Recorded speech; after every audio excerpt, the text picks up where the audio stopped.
ꯑꯍꯥꯟꯕꯃꯛꯇꯗ ꯃꯤꯠꯌꯦꯡ ꯇꯥꯕꯤꯔꯤꯕ ꯑꯃꯗꯤ ꯇꯥꯕꯤꯔꯤꯕꯁꯤꯡꯕꯨ ꯅꯤꯔꯃꯂꯥ ꯊꯥꯡꯖꯝ ꯑꯃꯗꯤ ꯄꯨꯁꯄꯔꯥꯅꯤ ꯂꯥꯏꯁ꯭ꯔꯝꯃꯅꯤꯅ ꯈꯨꯔꯨꯝꯖꯔꯤ꯫ ꯉꯁꯤ ꯅꯣꯡꯃꯥꯏꯖꯤꯡ ꯅꯨꯃꯤꯠ ꯑꯣꯏꯕꯅ ꯃꯔꯝ ꯑꯣꯏꯔꯒ ꯑꯍꯜꯁꯤꯡꯒꯤ ꯊꯧꯔꯝ ꯄꯨꯗꯨꯅ ꯂꯥꯛꯆꯔꯤ꯫ ꯊꯧꯔꯝ ꯑꯁꯤꯗ ꯁꯤꯖꯤꯟꯅꯖꯔꯤꯕ ꯃꯣꯕꯥꯏꯜ ꯅꯝꯕꯔ 7005707808 ꯍꯥꯏꯔꯤꯕ ꯅꯝꯕꯔ ꯑꯁꯤꯗ ꯀꯣꯜ ꯇꯧꯕꯤꯗꯨꯅ ꯆꯍꯤ ꯍꯨꯝꯐꯨꯒꯤ ꯃꯊꯛꯇ ꯂꯩꯕ ꯑꯍꯜꯁꯤꯡꯅ ꯁꯔꯨꯛ ꯌꯥꯕꯤꯅꯕ ꯅꯣꯜꯂꯨꯛꯅ ꯅꯤꯡꯁꯤꯡꯖꯔꯤ꯫ ꯑꯗꯨꯒ ꯇꯣꯏꯅ ꯐꯪꯈ꯭ꯔꯕ ꯀꯣꯂꯔꯁꯤꯡꯅꯁꯨ ꯂꯦꯞꯄꯤꯅꯕꯁꯨ ꯅꯣꯜꯂꯨꯛꯅ ꯅꯤꯡꯁꯤꯡꯖꯔꯤ꯫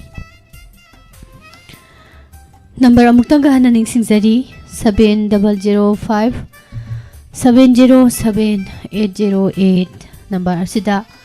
ꯆꯍꯤ ꯍꯨꯝꯐꯨꯒꯤ ꯃꯊꯛꯇ ꯂꯩꯕꯤꯔꯕ ꯏꯃꯥ ꯏꯕꯦꯜ ꯂꯩꯔꯤꯕ ꯄꯥꯕꯨꯡ ꯑꯣꯖꯥ ꯒꯨꯔꯨ ꯃꯌꯥꯝꯅ ꯁꯔꯨꯛ ꯌꯥꯕꯤꯌꯨ꯫ ꯇꯣꯏꯅ ꯐꯪꯕꯁꯤꯡ ꯀꯣꯜ ꯂꯦꯞꯄꯤꯌꯨ, ꯐꯪꯖꯗꯕꯁꯤꯡꯗ ꯈꯨꯗꯣꯡꯆꯥꯕ ꯄꯤꯃꯤꯟꯅꯁꯤ꯫ ꯊꯧꯔꯝ ꯑꯁꯤꯗ ꯁꯔꯨꯛ ꯌꯥꯕꯤꯔꯛꯏꯕ ꯀꯣꯂꯔꯁꯤꯡꯅ ꯏꯃꯥꯁꯤꯡꯕꯨ ꯑꯣꯏꯔꯣ, ꯄꯥꯕꯨꯡꯁꯤꯡꯕꯨ ꯑꯣꯏꯔꯣ, ꯏꯙꯧꯁꯤꯡꯕꯨ ꯑꯣꯏꯔꯣ ꯅꯨꯡꯉꯥꯏꯅ ꯉꯥꯏꯍꯥꯛ ꯋꯥꯔꯤ ꯁꯥꯕꯒꯤ ꯄ꯭ꯔꯣꯒ꯭ꯔꯥꯝꯁꯤꯗ ꯁꯣꯏꯗꯅꯃꯛꯀꯤ ꯁꯔꯨꯛ ꯌꯥꯕꯤꯌꯨ꯫ ꯈꯪꯖꯕ ꯍꯩꯖꯕ ꯋꯥꯔꯤ ꯂꯤꯕꯤꯗꯅꯀꯣ ꯊꯧꯔꯝꯁꯤꯕꯨ ꯃꯄꯨꯡ ꯐꯥꯍꯟꯕꯤꯌꯨ ꯍꯥꯏꯕ ꯋꯥꯐꯝꯁꯤ ꯊꯧꯔꯝ ꯍꯧꯖꯗ꯭ꯔꯤꯉꯩ ꯃꯥꯡꯑꯣꯏꯅꯅ ꯇꯥꯕꯤꯔꯤꯕ ꯈꯨꯗꯤꯡꯃꯛꯇ ꯅꯣꯜꯂꯨꯛꯆꯔꯤ꯫ ꯑꯍꯥꯟꯕ ꯀꯣꯜ ꯂꯥꯛꯈ꯭ꯔꯦ, ꯑꯔꯤꯕꯔꯥ ꯑꯅꯧꯕꯔꯥ ꯌꯦꯡꯕꯗꯨ ꯑꯩꯈꯣꯏ ꯕꯥꯅꯤꯒꯤ ꯏꯊꯧꯅꯤꯅ ꯍꯧꯔꯁꯤ꯫ Hello Hello, good afternoon. Me, Ani. ꯄꯨꯛꯂꯤ ꯂꯤꯕꯅꯦ ꯁꯤꯗꯤ ꯌꯥꯝ ꯂꯤꯕꯅꯤꯅꯦ ꯇꯧꯔꯤꯁꯦ꯫ ꯌꯥꯝ ꯂꯤꯕꯗꯣ ꯀꯣꯔꯤ ꯆꯪꯕꯗꯣ ꯌꯥꯝ ꯂꯤꯕ ꯑꯣꯏꯔꯦ꯫ ꯌꯥꯝ ꯂꯤꯕꯅꯦ꯫ ꯍꯣꯏ ꯄꯥꯕꯨꯡ ꯇꯔꯥꯝꯅ ꯑꯣꯛꯆꯔꯤ꯫ ꯄꯥꯕꯨꯡ ꯏꯕꯣꯝꯆꯥ ꯈꯥꯡꯉꯕꯣꯛꯇꯒꯤ꯫ Mane mane. ꯑꯗꯣ ꯀꯔꯤ ꯇꯧꯕꯤꯗꯣꯏꯅꯣ? Adum phangdasu kuye na adum tawrapane da miss. ꯑꯗꯣ ꯄꯥꯕꯨꯡ ꯀꯔꯤ ꯇꯧꯕꯤꯗꯣꯏꯅꯣ? Wari ona masa am lijara. ꯋꯥꯔꯤꯁꯦ ꯁꯥꯡꯗꯤ ꯁꯥꯡꯕꯅꯤꯗ ꯃꯤꯅꯤꯠ 2ꯗꯒꯤꯅ 3ꯕꯛ ꯑꯗꯨꯃꯥꯏꯅ ꯂꯤꯕꯤꯌꯨ ꯄꯥꯕꯨꯡ꯫ Wari atenba akogi chikapi ka sindra na narusana bagi wari on lijara ke. Haurage. ꯍꯧꯔꯛꯑꯣ꯫ Haina mabang nei da bol ama laye hai bo masida usek uya ponamak laye adagi makadana sa kai sa ponamak makan suna laye bol adugi nuksup thangma mai da khunggang ama tai khunggang adu ta lesabi ama pausuba thorokba da sendra ama so cheng machinjak thige na thorokpa pausuba thoroi nupin jadu bana pausu khong dugi jang do donglaga ngairaga laiki maramdi bahaki wai khappa do chingkup tabado khulge aduna nupi macha si pausu khong ma yousalaga pausui suraga wai khappaga ma subu lorama changare sida senrang adu pai tharakna ma chingkup tu khullaga mahang charam mi matang sida chekapi ma phalawna thore ada chekapi sina senrang he ubaga marup senrang udau kuirela makoi ni wari ngak sanai karmaina marup nangju udau kuire adudi karmai tawsa akoi ni unari ngai sida wapam am thamjena chikapi na hodore phare adu karino haro adu koi ni naru chana rase phare ne adudi karmai tawba kamdo kana kari kari ngamba chikapi na adu daina singam lage chedrang ai cheng amage hare phare adudi hayen heta chana rase aduna makoi ni si haina raga dudi phare ai chalage aduna chikapi gi jumna chana sena makoi warem na khare no ngalo madamda sendrang jina chikapi jumda chengkup mayam ji hojen gare chikapi haibo bol aduda singthe pusida kai ama hoje kabo kai ayo kai du lay kanaro ai ji go da singthe ba ai laure chikapi ai ne kari hage kari no ai go da singthe ba chikapi ai magi hingon gara kaya nungai na ma hajar muse masidi mayam gi boni magi hingon janate oi naru hogen torimne hadudagi naru hor khapiro hor kha aidana lai singpur he makoi an hore naru si matum mapan the matum mapal sida magi ahum chana ro matamda kai ge hum thambasa baru haumale sato jena amamom jar gam hore utre adagi kari hara chekapina marup nangdi pairane aidi ma laga soitana halarne ma hatose adudi karma toba adudi marup nangi phunga do yerom ma phunjalo aduga isai phuda ngakra ma tingsallo ꯑꯗ ꯀꯥꯡꯈꯟꯗ ꯌꯦꯇꯨꯝ ꯊꯦꯠꯆꯜꯂꯣ ꯊꯣꯡꯈꯣꯡ ꯑꯁꯤꯗ ꯀꯥꯇꯤ ꯊꯝꯃꯒꯦ ꯑꯗꯨꯒ ꯁꯥꯏꯖꯜ ꯑꯁꯤꯗ ꯁꯨꯝꯕꯟꯁꯦ ꯑꯩꯅ ꯌꯥꯜꯂꯒ ꯊꯝꯃꯒꯦ ꯍꯥꯏꯗꯅ ꯑꯩꯈꯣꯏꯁꯦ ꯍꯥꯏꯅꯔꯒ ꯃꯥꯒꯤ ꯃꯊꯧ ꯂꯣꯏ ꯇꯧꯈ꯭ꯔꯦ ꯑꯗ ꯀꯩꯁꯤ ꯂꯥꯛꯑꯦ ꯅꯨꯃꯤꯗꯥꯡ ꯋꯥꯏꯔꯝ ꯑꯣꯏꯕ ꯃꯇꯝꯗ ꯑꯣ ꯆꯤꯛꯀꯄꯤ ꯍꯥꯏꯅ ꯀꯧꯗꯦ ꯃꯝꯃꯦꯅꯦ ꯍꯥꯏꯅ ꯃꯥꯅ ꯐꯨꯡꯒꯥꯁꯤꯗ ꯐꯨ ꯂꯥꯎ ꯀꯥꯝꯃꯨꯕ ꯌꯦꯔꯨꯝꯁꯤ ꯐꯣꯛ ꯄꯣꯈꯥꯏꯔꯛꯇꯅ ꯃꯃꯤꯠꯁꯤꯗ ꯄꯥꯜꯂꯦ ꯃꯤꯇꯥꯡꯉꯤꯅ ꯃꯥꯅ ꯏꯆꯥ ꯏꯄꯨꯗ ꯁꯠ ꯍꯨꯝꯖꯤꯟꯕ ꯉꯥꯀꯔꯥꯗꯨꯅ ꯐꯖꯕ ꯍꯥꯏꯔꯛꯄꯅꯤ ꯑꯦꯁ ꯑꯩ ꯈꯨꯠ ꯇꯜꯂꯦꯅ ꯃꯥꯁꯤ ꯀꯥꯡꯈꯟꯗ ꯈꯨꯠ ꯇꯩꯊꯣꯛꯀꯦ ꯆꯪꯁꯤꯜꯂꯨꯕ ꯃꯇꯝꯗ ꯌꯦꯇꯨꯝꯗꯨꯅ ꯐꯤꯠ ꯊꯤꯜꯂꯛꯑꯦ ꯁꯤ ꯇꯥꯔꯦ ꯊꯣꯡꯈꯣꯡ ꯊꯣꯛꯂꯛꯄ ꯀꯥꯇꯤꯗꯨꯅ ꯌꯥꯔ ꯂꯧ ꯆꯞꯊꯔꯛꯑꯦ ꯑꯗꯩ ꯃꯥꯁꯤ ꯁꯤ ꯇꯥꯔꯦ ꯆꯣꯡꯊꯣꯛꯑꯒ ꯆꯦꯜꯂꯛꯄ ꯃꯇꯝꯗ ꯒꯥꯔꯤ ꯃꯆꯦꯜ ꯑꯗꯨꯗ ꯉꯁꯥꯏꯒꯤ ꯁꯨꯝꯕꯜ ꯑꯗꯨ ꯁꯦꯟꯗ꯭ꯔꯥꯡꯗꯨꯅ ꯙꯨꯞ ꯂꯥꯎ ꯊꯥꯔꯛꯇꯅ ꯀꯩꯁꯤ ꯁꯤꯔꯦ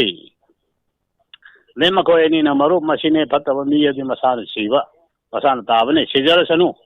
ꯑꯗꯨꯅ ꯑꯩꯈꯣꯏꯅ ꯉꯁꯤ ꯅꯥꯔꯨ ꯆꯥꯅꯔꯤꯕꯁꯦ ꯍꯌꯦꯡ ꯇꯥꯏꯕꯪꯃꯤ ꯇꯥꯏꯕꯪꯄꯥꯟ ꯄꯥꯜꯂꯕ ꯃꯇꯝꯗ ꯋꯥꯛꯆꯤꯡ ꯊꯥ ꯑꯁꯤꯗ ꯊꯣꯏꯗꯤꯡ ꯀꯥꯡꯁꯨꯕꯤ ꯅꯥꯔꯨ ꯆꯥꯅꯕ ꯑꯣꯏꯔꯁꯅꯨ ꯃꯁꯤꯗ ꯂꯩꯔꯝꯂꯤꯕ ꯈꯨꯡꯒꯪ ꯑꯗꯨꯒꯤ ꯑꯅꯥ ꯑꯌꯦꯛ ꯐꯠꯇ ꯍꯥꯎꯊꯤ ꯄꯨꯝꯅꯃꯛ ꯍꯥꯏꯔꯤꯕ ꯄꯣꯠ ꯑꯁꯤ ꯆꯥꯅꯕꯗ ꯄꯨꯝꯅꯃꯛ ꯉꯥꯛꯄ ꯑꯣꯏꯔꯁꯅꯨ ꯍꯥꯏꯅ ꯃꯈꯣꯏꯅ ꯕꯣꯔ ꯄꯤꯔꯝꯃꯤ ꯃꯇꯥꯡꯁꯤꯗ ꯃꯤꯁ ꯑꯩꯒꯤ ꯋꯥꯔꯤ ꯂꯣꯏꯁꯤꯟꯖꯔꯦ ꯀꯣꯜꯁꯤ ꯄꯠ ꯂꯥꯎ ꯇꯠꯈ꯭ꯔꯦ ꯋꯥꯔꯤꯁꯤ ꯁꯨꯃꯥꯏꯅ ꯍꯦꯛ ꯂꯤꯕ ꯇꯥꯕꯁꯦ ꯂꯥꯏꯔꯤꯛ ꯍꯥꯏꯕ ꯊꯤꯕꯁꯦ ꯍꯦꯛꯇ ꯇꯧꯅꯤꯡꯉꯛꯄ ꯌꯥꯝ ꯅꯨꯡꯉꯥꯏ ꯄꯥꯕꯨꯡ ꯏꯕꯣꯝꯆꯥ ꯀꯩꯅꯣ ꯋꯥꯔꯤ ꯌꯥꯝ ꯐꯖꯩꯀꯣ ꯌꯥꯝ ꯅꯨꯡꯉꯥꯏꯕ ꯋꯥꯔꯤ ꯑꯃ ꯆꯦꯛꯀꯞꯄꯤ ꯅꯥꯔꯨ ꯆꯥꯕꯒꯤ ꯋꯥꯔꯤꯀꯣ ꯐꯖꯩ ꯋꯥꯔꯤ ꯐꯖꯩ ꯅꯣꯛꯄꯁꯨ ꯌꯥꯎꯏ ꯈꯨꯕꯥꯁꯨ ꯌꯥꯎꯏ ꯆꯦꯛꯀꯞꯄꯤ ꯆꯦꯛꯀꯞꯄꯤ ꯃꯊꯪꯒꯤ ꯀꯣꯂꯔꯗ ꯑꯃꯨꯛ ꯈꯨꯗꯣꯡꯆꯥꯕ ꯄꯤꯖꯔꯤ ꯋꯥꯔꯤ ꯂꯥꯏꯔꯤꯛ ꯊꯤꯕ ꯍꯥꯏꯕ ꯆꯠꯂꯁꯤꯔ ꯈꯪꯗꯦ ꯇꯧꯔꯤꯁꯦ ꯍꯜꯂꯣ ꯍꯟꯕ꯭ꯔꯣ ꯑꯣ ꯈꯤꯇꯪ ꯍꯟꯗꯣꯛꯄꯤꯒꯦꯀꯣ ꯍꯟꯇꯣꯛꯄꯤꯔꯣ ꯋꯥꯔꯤ ꯅꯨꯡꯉꯥꯏꯅꯕ ꯏꯃꯥ ꯑꯗꯨꯅ ꯍꯦꯛ ꯐꯔꯦ ꯏꯃꯥꯁꯦ ꯀꯔꯤ ꯂꯝꯒꯤ ꯏꯃꯥ ꯑꯣꯏꯗꯣꯏꯅꯣ ꯃꯤꯡꯅ ꯀꯔꯤ ꯀꯧꯕꯅꯣ ꯑꯩꯔꯣ ꯍꯨꯏꯀꯞꯇꯒꯤ ꯅꯃꯥ ꯄ꯭ꯔꯃꯣꯗꯤꯅꯤꯅꯦ ꯑꯣ ꯏꯃꯥ ꯄ꯭ꯔꯃꯣꯗꯤꯅꯤ ꯍꯨꯏꯀꯞꯇꯒꯤ ꯏꯆꯥꯈꯩꯒꯤ ꯊꯧꯔꯝꯁꯦ ꯐꯣꯟꯁꯦ ꯁꯨꯡꯐꯪ ꯍꯦꯛ ꯐꯪꯗꯕ ꯉꯁꯤꯗꯤ ꯐꯪꯈ꯭ꯔꯦ ꯑꯗꯣ ꯀꯔꯤꯅꯣ ꯏꯃꯥ ꯏꯁꯩ ꯃꯇꯦꯛ ꯑꯃ ꯉꯥꯡꯊꯣꯛꯑꯣ ꯑꯣ ꯈꯪꯗꯦꯅꯦ ꯋꯥꯔꯤꯗꯤ ꯂꯣꯏ ꯁꯥ ꯂꯣꯏꯈ꯭ꯔꯕꯅꯦ ꯑꯗꯣ ꯐꯣꯟꯁꯦ ꯅꯣꯏ ꯅꯝꯁꯦ ꯊꯤꯟꯈ꯭ꯔꯕ ꯍꯥꯏꯅ ꯑꯃꯨꯛ ꯈꯜꯂꯕꯅꯦꯕ ꯌꯥꯛꯇꯤ ꯁꯤꯜꯂꯣꯏꯗ ꯅꯨꯡꯇꯤꯒꯤ ꯋꯥꯔꯤ ꯇꯥꯔꯤꯗꯨꯗꯤ ꯏꯃꯥ ꯅꯨꯡꯇꯤꯒꯤ ꯄ꯭ꯔꯣꯒ꯭ꯔꯥꯝ ꯂꯥꯎꯊꯣꯛꯏꯗꯨꯗꯤ ꯇꯧꯕꯗ ꯏꯁꯩ ꯃꯇꯦꯛ ꯑꯃꯇꯪ ꯁꯛꯂꯛꯑꯁꯤꯔꯥ ꯏꯁꯩ ꯃꯇꯦꯛ ꯑꯃꯇꯪ ꯁꯛꯇꯣꯛꯑꯣ ꯑꯗꯨꯅ ꯅꯨꯡꯉꯥꯏꯗꯣꯏꯅꯦ ꯏꯃꯥ ꯍꯛꯆꯥꯡꯒꯗꯨ ꯏꯌꯥꯡ ꯌꯥꯡꯗꯣꯔꯤꯕꯅꯤ ꯅꯣꯡ ꯃꯪꯕꯒꯤ ꯀꯩꯅꯣ ꯇꯧꯕꯒ ꯊꯤꯟꯗꯣꯛꯄꯒ ꯂꯩꯕꯒ ꯂꯣꯏ ꯀꯣꯛꯇꯣꯔꯤꯕꯅꯤ ꯔꯦꯗꯤꯑꯣꯁꯦ ꯑꯝꯇ ꯃꯨꯊꯠꯈꯤꯒꯦꯗ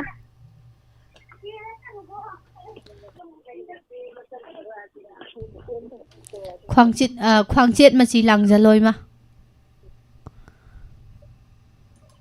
ꯍꯜꯂꯣ ꯁꯛꯂꯛꯑꯒꯦ ꯁꯛꯂꯛꯑꯣ ꯀꯔꯤ ꯏꯁꯩ ꯁꯛꯇꯣꯏꯅꯣ ꯐꯤꯕꯝ ꯁꯦꯝꯃꯣ ꯏꯃꯥ ꯏꯁꯩ ꯁꯛꯄ ꯅꯨꯡꯉꯥꯏꯅꯕ ꯀꯔꯤ ꯍꯥꯏꯕ ꯏꯕꯦꯝꯃ ꯐꯤꯕꯝ ꯁꯦꯝꯃꯣꯕ ꯏꯁꯩ ꯁꯛꯄ ꯅꯨꯡꯉꯥꯏꯅꯕ ꯅꯪꯕꯨ ꯑꯁꯨꯝ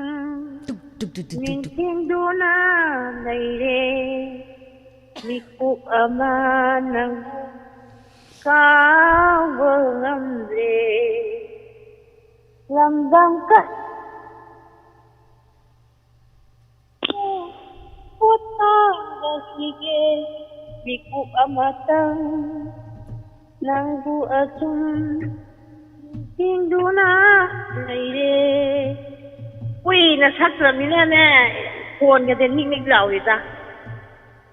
ꯃꯈꯥ ꯇꯥꯔꯣ ꯏꯃꯥ ꯃꯈꯥ ꯇꯥꯔꯣ ꯁꯥꯏꯁꯤꯗ ꯂꯣꯏꯁꯤꯜꯂꯒꯦ ꯐꯣꯟꯁꯦ ꯊꯛꯊꯛ ꯅꯤꯛꯁꯤꯜꯂꯛꯄ ꯌꯥꯔꯣꯏꯗ ꯏꯃꯥ ꯃꯈꯥ ꯇꯥꯕꯤꯔꯣ ꯅꯥꯔꯨꯕꯗꯒꯤꯀꯣ ꯍꯣꯔꯦꯟꯗꯤ ꯋꯥꯔꯤꯁꯨ ꯂꯣꯏ ꯁꯥꯟꯅꯊꯣꯛꯈ꯭ꯔꯕ ꯁꯥꯃꯨ ꯑꯗꯨꯒ ꯏꯁꯩꯗꯨ ꯈꯤꯇꯪ ꯁꯛꯑꯝꯃꯗꯤ ꯅꯨꯡꯉꯥꯏꯗꯧꯗꯨꯅ ꯍꯧꯖꯤꯛ ꯀꯔꯤ ꯇꯧꯗꯣꯔꯕ ꯑꯗꯨꯗꯤ ꯏꯆꯥꯁꯤꯒꯤ ꯄ꯭ꯔꯣꯒ꯭ꯔꯥꯝꯁꯦ ꯅꯨꯡꯉꯥꯏꯈꯤꯕꯅ ꯍꯥꯏꯔꯒ ꯂꯣꯏꯁꯟꯗꯣꯔꯤꯕ ꯅꯨꯡꯉꯥꯏꯕꯗꯤ ꯄ꯭ꯔꯣꯒ꯭ꯔꯥꯝꯗꯤ ꯂꯣꯏꯅ ꯅꯨꯡꯉꯥꯏꯖꯥꯅꯤ ꯏꯆꯥꯈꯩꯒꯤ ꯇꯣ ꯑꯗꯣ ꯁꯤ ꯍꯥꯏꯔꯛꯑꯅꯤ ꯄꯨꯛꯅꯤꯡꯒꯤ ꯈꯪꯉꯕꯅꯤ ꯋꯥꯔꯣꯜ ꯊꯝꯕꯗꯣ ꯃꯗꯨ ꯑꯣꯟꯅ ꯇꯩꯅꯕꯁꯤꯅ ꯑꯗꯨ ꯅꯨꯡꯇꯤꯒꯤ ꯃꯇꯝꯗꯨꯗ ꯊꯥꯔꯨꯔꯦ ꯍꯦꯛ ꯂꯥꯛꯑꯝꯗꯒꯨꯝ ꯇꯧ ꯑꯗꯨ ꯄꯨꯡ 12 ꯍꯥꯏꯕꯅꯤꯀꯣ ꯅ ꯑꯃꯨꯛ ꯄꯨꯡ 12ꯗ ꯑꯃꯨꯛ ꯊꯥꯏꯗꯅ ꯔꯦꯗꯤꯑꯣ ꯇꯥꯕ ꯃꯌꯥꯝ ꯂꯥꯛꯅꯔꯤꯅꯤ ꯍꯥꯏꯗꯤ ꯀꯩꯅꯣꯗꯣ ꯖꯥꯒꯒꯤ ꯊꯧꯔꯝꯗꯨꯁꯨ ꯐꯣꯟ ꯑꯄꯥꯛꯄ ꯄꯥꯏꯗꯕꯅꯤꯅ ꯎ ꯐꯪꯗ꯭ꯔꯦ ꯔꯦꯗꯤꯑꯣꯗ ꯇꯥꯖꯕ ꯅꯠꯇꯅ ꯏꯃꯥ ꯇꯥꯔꯛꯄ ꯔꯦꯗꯤꯑꯣꯗ ꯎꯔꯛꯄ꯭ꯔꯥ ꯁꯨꯝ ꯇꯥꯕꯅꯤꯅ ꯅꯨꯡꯉꯥꯏꯈ꯭ꯔꯦ ꯌꯦꯡꯉꯁꯤꯀꯣ ꯑꯗꯨꯝ ꯍꯣꯏ ꯅꯣꯡ ꯍꯣꯏ ꯐꯥꯗꯣꯛ ꯑꯉꯥꯡꯁꯤꯡꯒꯤ ꯇꯟ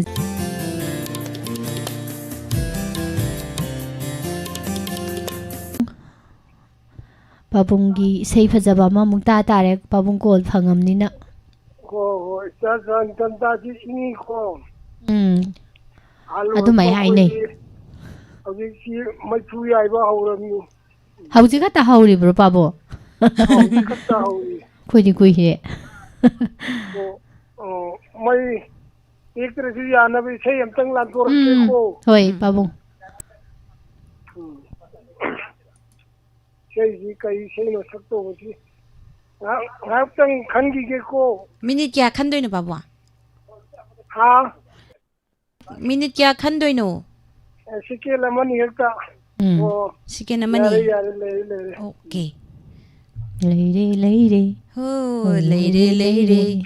ꯄꯥꯕꯨꯡꯒꯤ ꯏꯁꯩ ꯄꯥꯕꯨꯡꯒꯤ ꯏꯁꯩ ꯍꯧꯔꯛꯑꯣ ꯄꯥꯕꯨꯡ ꯍꯧꯔꯛꯑꯣ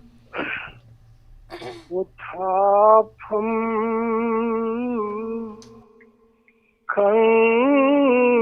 ꯈꯪꯗꯔꯦ ꯄꯣꯊꯥꯐꯝ ꯈꯪꯗꯔꯦ ꯑꯩꯒꯤ ꯊꯃꯣꯏ ꯑꯩꯒꯤ ꯋꯥꯈꯜ ꯄꯤꯔꯔꯦ ꯆꯩꯅꯥ ꯄꯤꯔꯔꯦ ꯆꯩꯅꯥ ꯃꯣꯃꯣꯟ ꯅꯣꯛꯄ ꯊꯥꯖꯁꯦ ꯎꯔꯒ ꯇꯝꯍꯧꯔꯕꯤ ꯅꯪꯕꯨ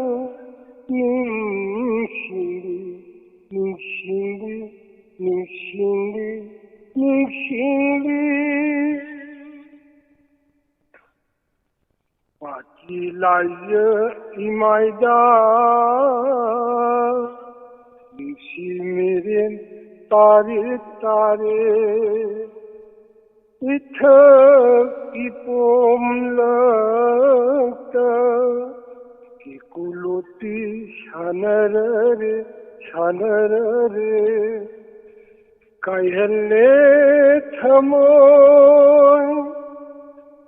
ꯀꯥꯏꯍꯜꯂꯦ ꯊꯃꯣꯏ ꯅꯪꯒꯤ ꯅꯨꯡꯁꯤ ꯃꯤꯔꯦꯟ ꯎꯕꯗ ꯇꯝꯍꯧꯔꯕꯤ ꯅꯪꯕꯨ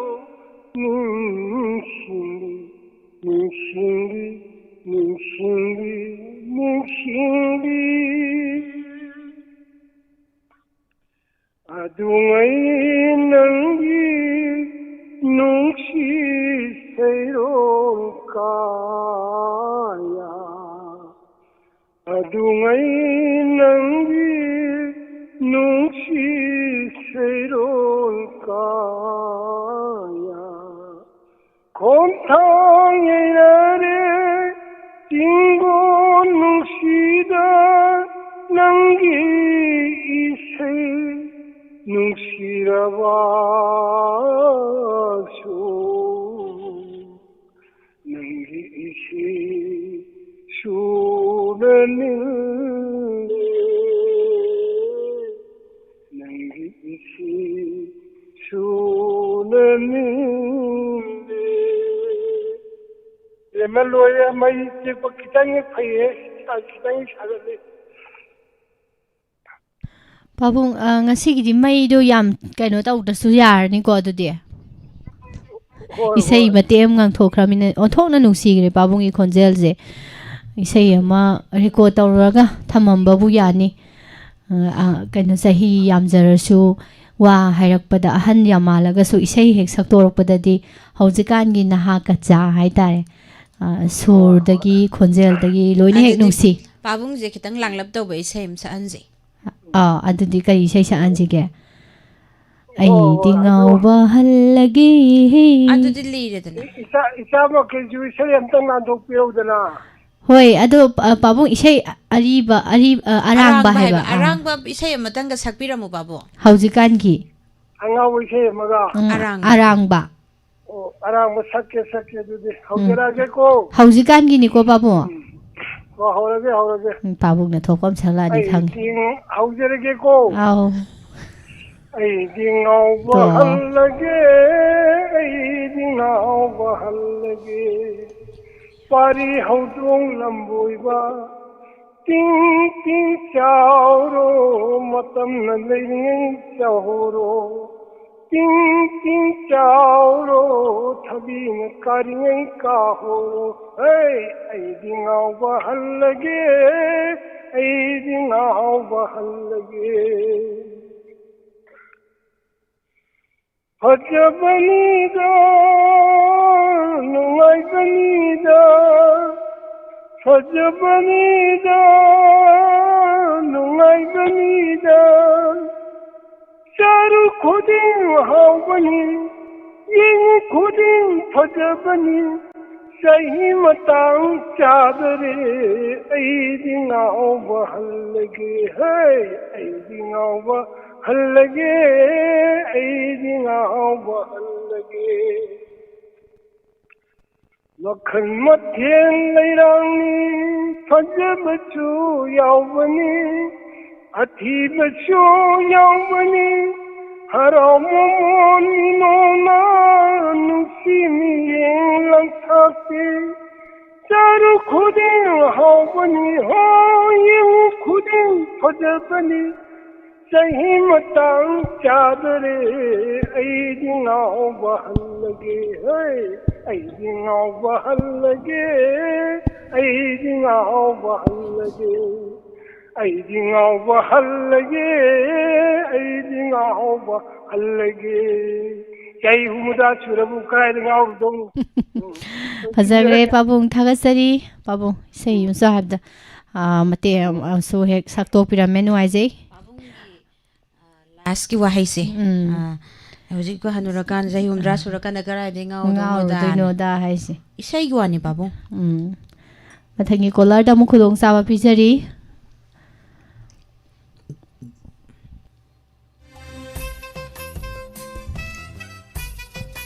ꯏꯁꯩꯁꯤꯗꯤ ꯆꯍꯤꯒ ꯂꯩꯇꯕ ꯖꯥꯠꯅꯤꯗ ꯃꯤꯁ ꯅꯤꯔꯃꯂꯥ मानी ꯏꯁꯩꯁꯤꯗꯤ ꯑꯗꯨꯝ ꯈꯣꯟꯖꯦꯜꯁꯦꯀꯣ ꯏꯁꯩꯒꯤ ꯍꯥꯏꯗꯤ ꯂꯩꯕ ꯈꯣꯟꯖꯦꯜꯁꯦ ꯑꯣꯖꯥ ꯀꯨꯟꯖꯕꯤꯍꯥꯔꯤ ꯍꯣꯏꯒ ꯍꯧꯖꯤꯛ ꯑꯗꯩꯗꯤ ꯑꯇꯩ ꯂꯩꯕ ꯁꯩꯁꯛꯄ ꯂꯩꯁꯤꯡꯁꯦ ꯑꯩꯈꯣꯏꯅ ꯃꯇꯝ ꯀꯌా ꯑꯃ ꯎꯔꯨꯗ꯭ꯔꯒꯁꯨꯀꯣ ꯑꯃꯨꯛ ꯊꯣꯛꯂꯛꯑꯒ ꯏꯁꯩ ꯁꯛꯄꯗ ꯉꯁꯥꯏꯒꯤ ꯂꯩꯔꯤꯕ ꯈꯣꯟꯖꯦꯜꯗꯨꯗꯤ ꯑꯗꯨꯃꯛ ꯃꯥꯡꯗꯅ ꯑꯗꯨꯝ ꯂꯩꯔꯝꯃꯦꯕ मानी जय अरांगबा हारगा ꯏꯁꯩ ꯍꯜꯂꯣ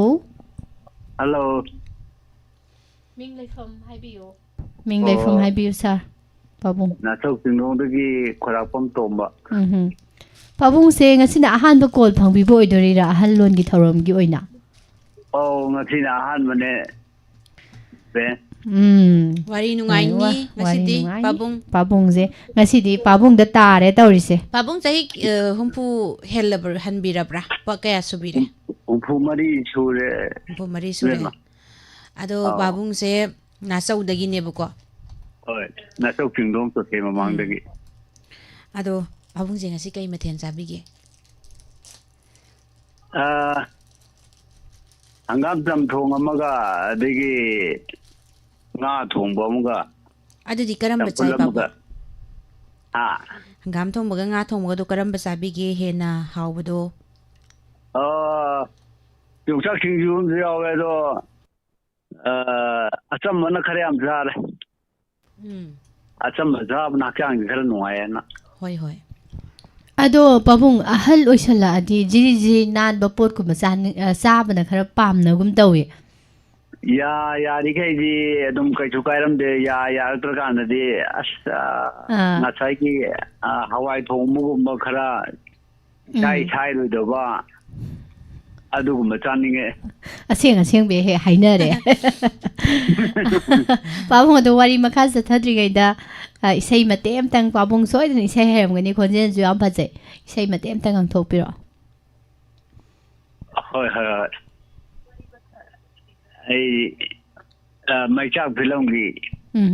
ꯏꯁꯩ ꯑꯃ ꯑꯣꯏꯅ ꯇꯧꯖꯔꯛꯑꯒꯦ ꯍꯣꯏ ꯄꯥꯕꯨꯡ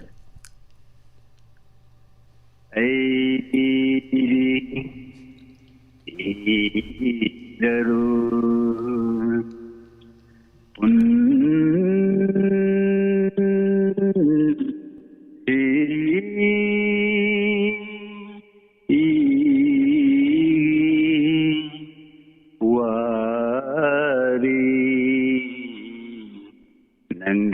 ꯋꯥꯈꯜꯗ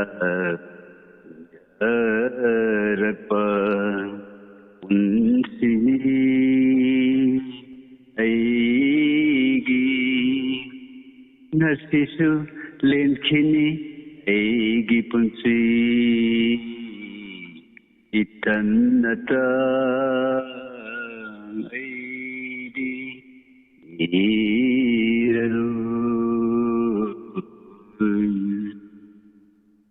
ꯋꯥꯈꯜ ꯀꯌꯥ ꯂꯃꯈꯥꯡꯗ ꯈꯜꯐꯝ ꯈꯪꯗ ꯑꯩꯅ ꯋꯥꯈꯤꯕ ꯃꯥꯡꯈ꯭ꯔꯁꯅꯨ ꯇꯤꯜꯈ꯭ꯔꯁꯅꯨ ꯃꯥꯂꯪꯗ ꯑꯃꯇ ꯈꯥꯛꯇꯅ ꯃꯨꯠꯈ꯭ꯔꯁꯅꯨ ꯅꯨꯡꯁꯤ ꯃꯥꯒꯤ ꯋꯥꯍꯩꯁꯤꯡꯗꯨ ꯅꯨꯡꯁꯤ ꯃꯥꯒꯤ ꯋꯥꯍꯩꯁꯤꯡꯗꯨ ꯑꯩꯗꯤ ꯏꯔꯔꯨ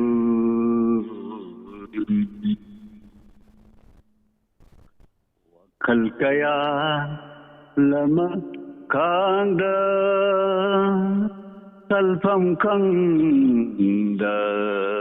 ꯑꯩꯅ ꯋꯥꯈꯤꯕ ꯃꯥꯡꯈ꯭ꯔꯁꯅꯨ ꯇꯤꯜꯈ꯭ꯔꯁꯅꯨ ꯃꯥꯂꯪꯗ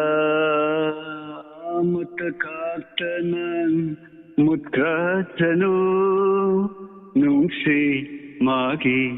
ꯋꯥꯍꯩꯁꯤꯡꯗꯨ ꯑꯩꯗꯤ ꯏꯔꯔꯨ ꯕꯤꯖꯦꯟ ꯅꯪꯒꯤ ꯃꯅꯣ ꯄꯨꯟꯁꯤ ꯂꯝꯊꯨꯡꯐꯝ ꯌꯧꯗꯅ ꯏꯗꯣꯝ ꯊꯥꯗꯣꯛꯄꯔꯦ ꯍꯥꯏꯕꯗꯤ ꯕꯤꯖꯦꯟ ꯑꯗꯨꯒ ꯉꯁꯤ ꯇꯧꯔꯤꯕ ꯃꯇꯧ ꯑꯁꯤꯅ ꯀꯔꯤ ꯃꯇꯧ ꯀꯧꯒꯦꯅꯦ ꯕꯤꯖꯦꯟ ꯇ꯭ꯔꯦꯡ ꯋꯥ ꯋꯥ ꯑꯋꯥꯕ ꯁꯔꯨꯛꯗ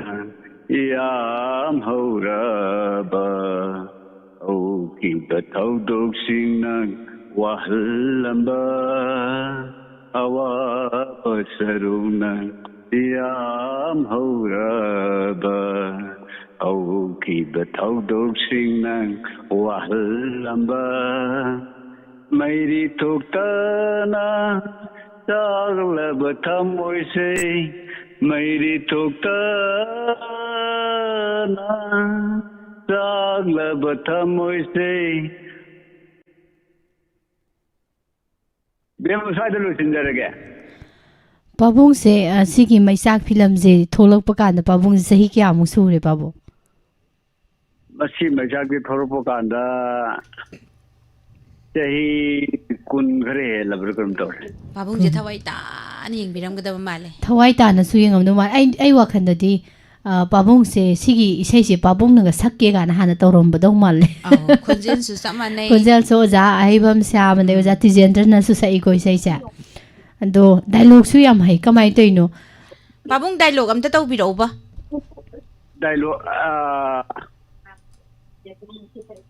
ꯗꯥꯏꯂꯣꯒꯁꯦ ꯂꯤꯂꯥꯒꯤ ꯑꯣꯏꯅ ꯑꯃ ꯍꯦꯛꯇ ꯌꯥꯏꯌꯦ ꯄꯥꯕꯨꯡꯅ ꯑꯗꯨꯝ ꯅꯨꯡꯉꯥꯏꯖꯕ ꯐꯤꯂꯝꯒꯤ ꯑꯣꯏꯔꯁꯨ ꯌꯥꯏ ꯑꯗꯨꯗꯤ ꯆꯤꯊꯤ ꯃꯇꯦꯡ ꯄꯥꯊꯣꯛꯆꯔꯛꯀꯦ ꯍꯣꯏ ꯌꯥꯏꯌꯦ ꯆꯤꯊꯤꯁꯦ ꯎꯁꯥ ꯑꯃꯇꯗ ꯄꯣꯝꯕꯤ ꯆꯦꯂꯥ ꯑꯅꯤ ꯇꯧꯃꯤꯟꯅꯔꯝꯕꯗ ꯈꯪꯍꯧꯗꯅ ꯁꯥꯗꯥꯟꯕꯒꯤ ꯇꯦꯟ ꯄꯥꯟꯗꯨꯅ ꯆꯦꯂꯥ ꯑꯃ ꯁꯤꯔꯕꯗ ꯃꯄꯥꯡ ꯌꯥꯎꯗꯕ ꯆꯦꯂꯥ ꯑꯗꯨꯅ ꯈꯣꯡꯅ ꯄꯥꯏꯗꯨꯅ ꯆꯥꯒꯅꯤ ꯈꯪꯗ ꯊꯛꯀꯅꯤ ꯈꯪꯗ ꯇꯨꯝꯒꯅꯤ ꯀꯥꯎ ꯑꯗꯨꯒꯤ ꯃꯩꯁꯥꯛꯇꯨ ꯉꯁꯤ ꯅꯕꯨꯡ ꯁꯛꯂꯕ ꯂꯥꯏꯔ ꯀꯣꯟꯒꯤ ꯇꯣꯝꯕꯗ ꯊꯣꯛꯂꯔꯦꯅꯦ ꯗꯤꯌꯥꯔ ꯊꯦꯡꯛ ꯌꯨ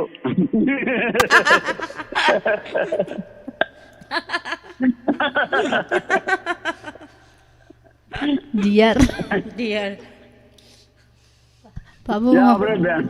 ꯄꯥꯕꯨꯡꯒꯤ ꯂꯥꯁꯇ ꯑꯃ ꯍꯥꯞꯆꯜꯂꯝꯕꯗꯨꯗꯤ ꯌꯥꯏꯌꯦ ꯄꯥꯕꯨꯡ ꯑꯗꯣ ꯆꯤꯊꯤꯁꯦ ꯏꯃꯥ ꯑꯃꯗ ꯄꯤꯍꯧꯗꯕ ꯆꯤꯊꯤ ꯑꯣꯏꯗꯣꯔꯤꯕ꯭ꯔꯥ ꯅꯠꯇ꯭ꯔꯒꯅ ꯏꯃꯥ ꯑꯃꯅ ꯄꯤꯈꯤꯕ ꯄꯥꯎꯈꯨꯝ ꯄꯤꯔꯛꯈꯤꯗ꯭ꯔꯕ ꯆꯤꯊꯤ ꯑꯣꯏꯗꯣꯔꯤꯕ꯭ꯔꯥ ꯄꯥꯕꯨꯡꯁꯤꯕꯣ ꯄꯤꯈꯤꯕ ꯑꯗꯨ ꯄꯥꯎꯈꯨꯝꯗꯤ ꯐꯪꯕꯤꯈꯤꯕ ꯆꯦꯜꯂꯒ ꯈꯥꯏꯗꯣꯛꯅ ꯂꯩꯈꯤꯕꯀꯣ ꯆꯦꯜꯂꯒ ꯈꯥꯏꯗꯣꯛꯄꯤꯈ꯭ꯔꯕ ꯉꯁꯥꯏꯒꯤ ꯑꯩꯁꯦ ꯎꯄꯥꯏ ꯂꯩꯔꯛꯇꯅ ꯆꯤꯊꯤꯁꯦ ꯆꯤꯊꯤꯗ ꯑꯣꯏꯅ ꯏꯔꯒ ꯄꯤꯈꯤꯕꯅꯦ ꯏꯕꯥꯅꯤ ꯊꯣꯛꯈꯤꯕ ꯊꯧꯗꯣꯛꯁꯦ ꯑꯍꯜ ꯂꯃꯟꯁꯤꯡꯒꯤ ꯌꯥꯊꯪ ꯃꯇꯨꯡ ꯏꯟꯅ ꯊꯣꯛꯈꯤꯕ ꯅꯠꯇꯦ ꯏꯕꯥꯅꯤ ꯈꯛꯀꯤ ꯋꯥꯈꯜꯗ ꯊꯣꯛꯈꯤꯕꯅꯦ ꯍꯥꯏꯅ ꯑꯗ ꯑꯩ ꯄꯤꯔꯤꯕ ꯆꯤꯊꯤꯁꯤꯅ ꯑꯩ ꯉꯁꯤꯒꯤꯗꯤ ꯑꯔꯣꯏꯕꯅꯦ ꯃꯁꯤꯅ ꯅꯪꯅ ꯃꯐꯝ ꯑꯃ ꯄꯤꯔꯛꯑꯣ ꯑꯗꯨ ꯃꯐꯝꯗꯣ ꯂꯥꯛꯑꯒ ꯏꯕꯥꯅꯤ ꯑꯃꯨꯛ ꯍꯟꯅ ꯆꯦꯟꯁꯦ ꯍꯥꯏꯅ ꯑꯗꯣ ꯄꯥꯕꯨꯡ ꯋꯥꯔꯤ ꯃꯈꯥꯗꯤ ꯀꯃꯥꯏꯅ ꯇꯧꯒꯤ ꯑꯗꯨꯒꯤ ꯑꯗꯣ ꯑꯩꯈꯣꯏꯒꯤ ꯗꯨꯔꯒꯥ ꯄꯨꯖꯥꯒꯤ ꯕꯣꯔ ꯈꯨꯔꯨꯝꯕ ꯅꯨꯃꯤꯠꯇꯣ ꯑꯗꯨꯗ ꯑꯩꯈꯣꯏ ꯏꯃꯥꯟꯅꯕꯁꯤꯡ ꯇꯧꯔꯒ ꯖꯤꯕ ꯑꯃ ꯇꯧꯔꯒ ꯑꯗꯨꯃꯥꯏꯅ ꯇꯧꯔꯒ ꯑꯩꯈꯣꯏ ꯈꯨꯃꯟꯗ ꯂꯤꯂꯥ ꯌꯥꯎꯔꯝꯃꯦꯕ ꯑꯩꯁꯨ ꯑꯣ ꯄꯥꯕꯨꯡꯁꯦ ꯑꯩꯅ ꯉꯁꯥꯏ ꯈꯜꯂꯤꯅꯦ ꯄꯥꯕꯨꯡꯅ ꯋꯥ ꯉꯥꯡꯊꯣꯔꯛꯄꯗ ꯑꯥꯔꯇꯤꯁ ꯑꯣꯏꯕꯒꯤ ꯀꯩꯅꯣꯝꯃ ꯌꯥꯎꯋꯤ ꯕꯣꯂꯨꯝ ꯑꯗꯨꯒ ꯑꯔꯖꯨꯟ ꯁꯥꯕꯗꯣ ꯑꯔꯖꯨꯟ ꯁꯥꯕꯒꯤ ꯈꯣꯟꯖꯤꯟꯗꯨꯁꯨ ꯃꯥꯟꯕ ꯍꯥꯏꯇꯥꯔꯦ ꯍꯥꯏꯐꯦꯠ ꯍꯥꯏꯐꯦꯠ ꯑꯩꯅ ꯈꯜꯂꯦꯕ ꯄꯥꯕꯨꯡꯅ ꯍꯣꯜꯂꯛꯄ ꯁꯣꯔꯁꯤꯗ ꯑꯥꯔꯇꯤꯁ ꯑꯣꯏꯕꯒꯤ ꯁꯣꯔ ꯑꯃ ꯌꯥꯎꯏ ꯃꯆꯦꯠ ꯑꯃ ꯌꯥꯎꯔꯤꯁꯦ ꯌꯥꯝ ꯅꯨꯡꯉꯥꯏ ꯑꯧ ꯄꯥꯕꯨꯡ ꯋꯥꯔꯤ ꯃꯈꯥ ꯆꯠꯊꯕꯤꯌꯨ ꯍꯧꯖꯤꯛꯀꯤ ꯗꯨꯔꯒꯥ ꯄꯨꯖꯥꯒꯤ ꯕꯣꯔ ꯂꯥꯏ ꯈꯨꯔꯨꯝꯕꯒꯤ ꯃꯈꯥꯗꯣ ꯑꯗꯥꯏꯗ ꯍꯦꯛꯇ ꯍꯧꯔꯁꯦ ꯑꯗꯒꯤ ꯑꯩꯈꯣꯏ ꯅꯨꯄꯤ ꯁꯥꯕꯅ ꯅꯨꯄꯤ ꯁꯥꯕ ꯁꯥꯔꯦ ꯑꯗꯒꯤ ꯅꯨꯄꯥ ꯁꯥꯕꯅ ꯅꯨꯄꯥ ꯑꯩꯈꯣꯏ ꯑꯩꯁꯦ ꯑꯗꯨꯝ ꯉꯁꯥꯏꯒꯤ ꯂꯤꯂꯥꯗꯨ ꯃꯦꯟ ꯄꯥꯜ ꯑꯣꯏꯅ ꯄꯨꯖꯔꯝꯃꯦꯕ ꯍꯦꯔꯣ ꯑꯣꯏꯅ ꯀꯨꯝꯃꯝꯃꯦꯕ ꯍꯦꯔꯣꯅꯤ ꯅꯠꯇꯦ ꯍꯦꯔꯣ ꯑꯗꯨꯗ ꯉꯁꯥꯏꯒꯤ ꯑꯩꯒꯤ ꯏꯃꯥꯒ ꯄꯥꯕꯨꯡꯒ ꯁꯥꯕ ꯑꯅꯤꯁꯦ ꯀꯨꯝꯍꯜꯂꯒ ꯑꯩꯅ ꯏꯃꯥꯒ ꯄꯥꯕꯨꯡ ꯑꯝꯇ ꯀꯨꯝꯊꯕꯤꯔꯣ ꯅꯠꯇ꯭ꯔꯗꯤ ꯀꯥꯔꯣ ꯌꯥꯔꯔꯣꯏꯅ ꯃꯕꯥꯅꯤ ꯀꯨꯝꯊꯍꯜꯂꯒ ꯑꯗꯨꯃꯥꯏꯅ ꯇꯧꯕ ꯍꯦꯛꯇ ꯕꯣꯔꯒꯤ ꯃꯤꯁꯨ ꯐꯧꯖꯈꯥꯏꯗꯩꯅꯦꯕ ꯅꯃꯥꯁꯦ ꯑꯗꯩꯗꯤ ꯃꯤ ꯃꯌꯥꯝ ꯃꯃꯥꯡꯗ ꯑꯗꯨ ꯆꯤꯡꯈꯠꯅꯕꯁꯨ ꯃꯌꯥꯝꯗꯣ ꯊꯜ ꯐꯨꯕ ꯁꯤꯗꯣꯔꯕ ꯑꯩꯈꯣꯏꯁꯦ ꯑꯗꯨꯗꯤ ꯎꯆꯤꯟ ꯑꯆꯤꯟꯅ ꯀꯥꯔꯛꯄꯒ ꯊꯧꯔ ꯂꯥꯛꯑꯦꯕ ꯑꯩꯈꯣꯏꯁꯦ ꯊꯧꯔ ꯂꯥꯛꯑꯒ ꯃꯣꯏꯔꯥꯡ ꯂꯝꯈꯥꯏ ꯌꯧꯕꯁꯤꯗ ꯀꯩꯅꯣꯝꯇꯪꯗꯤ ꯆꯥꯈꯤꯁꯦ ꯑꯁꯤ ꯌꯧꯔꯕꯅꯤꯅ ꯀꯅꯥꯁꯨ ꯎꯔꯔꯣꯏ ꯊꯦꯡꯅꯔꯔꯣꯏꯅ ꯒꯥꯔꯤꯁꯦ ꯈꯥꯝꯕꯒꯤ ꯇꯟꯖꯥꯁꯦ ꯉꯁꯥꯏꯒꯤ ꯑꯩꯈꯣꯏꯒꯤ ꯏꯕꯥꯏꯁꯦ ꯍꯦꯛ ꯊꯦꯡꯅꯕ ꯃꯤ ꯑꯇꯣꯞꯄ ꯊꯦꯡꯅꯗꯗꯅ ꯏꯕꯥꯏ ꯑꯣꯏꯅ ꯊꯦꯡꯅꯔꯕ ꯑꯗꯨꯗꯤ ꯃꯥꯗꯤ ꯍꯟꯅ ꯇꯨꯅ ꯃꯥꯁꯨ ꯄ꯭ꯔꯣꯖꯦꯛ ꯊꯕꯛ ꯇꯧꯕꯅꯦ माज प्रोजेक्ट की छुट्टी यूम लाक्सेबजाने अदुदा ngasa hanna tunni yengam da maje pra tawraga potai lere gari ka gre lamka giruda ade akoi je para pra lao sisa kui lebi ate adumai to la tuna yum yore yoraga numito mo lila leram dana ko ade lila mu yeng thokraba nama yeng bjale lila ju yeng han biraba papungna ha lila yeng thokre numitu da लीला येंगन गरे नमाद पाबुंग न इमासे थाथा the लौरक पन तेने लानफम कया मायोक नरगा थेंगनरगा लौरक पनेबा तराइन फंग बनतेबा माने माने माने अदो फौजुकाई की इमा सोजिक लैदिसे अदो इमा से करम कांदा खंगनर इनो क्लास क्या दा खंगनर इनो कमाइन तवरगा खंगना बिरखी के बाबू क्लास 8 अखोई प्रोजेक्ट अखोई तादा अंद थबक तोरमे अदुदा अखोई जो आई जो दुदा प्रोजेक्ट द थबक तोरम आई जो सेट चंगबदा होबदा गारिए 1995 84 82 दाइदा अदगी मोइजे दुकान फमदना मोइजे मोइ मखुरागा मदोम ता मनाक लेबने अदा नमाजे इंधम दागी चुंगाइसिदा दुकान की नाकन दुदा नुक्सा याय मथम याम फबाय तारेन मथम दुदा येंगा लौरखिमि मसक तना देबा आइना हंगे तवमिजे पाबुंग न इमाजे सु अमुआना पामजना लौरिसि इमादा करी मतिक मया यावगे न हंगे तवरमबनेबा अदो सांगबी ओइरमे सम सांगबगी ओइरमे अदो पाबुंग कना गी मतेंग न इमादा नुक्सी फोंदोखिगे मतेंग जे अखोगी मागी मखुरा दुगी मचा नुपा मागा तौर चमिनरगा अदुगा हाइबदी कनाना जो हाइबिद्रे जो इसामना दारे दो मारे मयुमदा अस अदुना फरे बाबू मयुमदा चला चाक्षारगा नुमितुदा जो माखोगी फी साबि सुनागा खनमिनरगा को अदुदा खुदक दुदा दो मारे अदुगी अदु याबु यारक प्रो पाबुंग न हेक हाइबदे इमा दु हराव हरावना माजे डायरेक्ट होय दे हाइदे नो फेतर दम लय कयाम कुइना मतम कयाम कुइ लेरगा पाबुंग न पामजबा पाखुम दु फंगीगे कुइदरे पाखुम फंगो फंगबा कुइदना दु चेलपनेने पाखुम अदो पाबुंग इमा से पाबुंग खंगनद्रिङैदा तोपा हाना खंगनरमबगा ती लेरमदबरा कयिम खंगदबरा दुगी कयिम बौ समिन कयिम बौ लैतबरा ꯃꯗꯨꯒꯤ ꯑꯃꯗꯤ ꯂꯩꯔꯝꯃꯦ ꯑꯗꯣ ꯃꯁꯥꯅ ꯌꯥꯗꯦꯅ ꯄꯥꯎ ꯇꯥꯏꯌꯦ ꯑꯣ ꯏꯃꯥꯅ ꯌꯥꯗꯕꯀꯣ ꯑꯗꯨꯗꯤ ꯏꯃꯥꯅ ꯍꯣꯏ ꯂꯩꯁꯥꯕꯤ ꯃꯆꯥ ꯍꯥꯏꯁꯤꯗꯤ ꯑꯗꯨꯝ ꯅꯨꯄꯥ ꯃꯆꯥ ꯄꯥꯈꯪ ꯃꯆꯥ ꯐꯒꯠꯂꯛꯄꯁꯤꯡꯒꯤ ꯃꯤꯇꯥꯐꯝꯅꯤ ꯌꯦꯡꯐꯝꯅꯤ ꯑꯗꯨꯝ ꯂꯩꯔꯝꯒꯅꯤ ꯑꯗ ꯃꯌꯥꯝꯗꯨꯗ ꯌꯥꯗꯗꯅ ꯏꯃꯥꯅ ꯄꯥꯕꯨꯡꯗ ꯌꯥꯔꯛꯏꯁꯤ ꯄꯥꯕꯨꯡꯒꯤꯁꯨ ꯒꯨꯜ ꯑꯃꯗꯤ ꯂꯩꯔꯝꯒꯅꯦꯕ ꯈꯪꯗꯦꯕ ꯑꯩꯁꯨ ꯃꯥ ꯎꯔꯨꯗꯒꯤ ꯉꯁꯥꯏ ꯀꯩꯅꯣ ꯑꯇꯩ ꯑꯇꯩꯗꯗꯤ ꯎꯅꯕ ꯆꯠꯄꯒꯗꯤ ꯊꯧ ꯁꯥꯟꯅꯔꯝꯗꯦ ꯃꯥ ꯍꯦꯛ ꯊꯦꯡꯅꯔꯨꯕꯗꯩꯗꯤ ꯃꯥ ꯎꯗꯅ ꯂꯩꯕ ꯁꯨꯡ ꯉꯝꯗꯕ ꯋꯥꯅꯤꯁꯦ 이마제 하이지나디 이마지다 야우리바 군지 헤네 야우 이마나 바봉다 샘전기브라 바봉나 이마다 샘전기브라 마 tawre adu babong ngasai ne cheluraga khaidoknagraga thamgraba matungsigi warise boko marakta amtang thesal hogeba koigi nupi singdi thamoise akhoi thamoise thotli awaba khangba ngamde kana hainaba leidana ko ado nupadi thamoy yam kalli gana haiba ado babung kainara kanda di nupa ji su dum haidi nusiba gi wajaba kapsaba ga to leiba jala babung matam du da kamai tawgi kamai lengi simtang khangja hoge babung dagi matam du da ai yam tei lerame bako ko tei ma jina ai dimapura pure akhoi mi mari manga jale chalaga azai gi gari amam par moina dimapur le hore aina bogan da lere ade ahin je kapase kari haro oh nupa su kape kainaradi aina leifam du so ngasai punjabi gi yum ne ba adu so ngasai leisabi ani lei ado moi ka han yeng ba jana te ngasai gi ima do dum ningsing lei ba garam da na yengdre sai wakhan amada dum tawraga film da gokul hoi kai ko hoina tawbodo do aseng bane bako misnim la ko pawong ji kappi hai duna mayam nupi oi bi sing akhoina he he hai ba nupa ji thamoy yam kalli minuksi khangde gana ngasi dei hai ro no adigi akhoi gi hero film thorokbodo ai no ma hena dimapur da chalu ge sinma yengge hero film thore na akhoi myam sinma yengminaban numitta adui nungdang du dei lon chen thorokone ba ko te ai ma khangandana aduga somda 13 aga so ilerme imagi sakti jina pabung je kaino dagi asam de hekta kaurak pane ba tawri je ai lakpoga dum mai yum changde mai marak thang challe chalaga dumai to du so inthung an phajna ma so du mitu da akhoi song gi mi jing ge kana gumil da lak dar gi asom mai all right na wa thak garab jane da ishona ching silak bu jane nu mitu da thungu ba adagi ma mabuni khara harau ja mana nu ko dang da wari tharapa adu pabung kari maram se pabung ga imaga khaidoknari basigi maram se kari no kari gi ohi ge khaidoknari se ngasai gi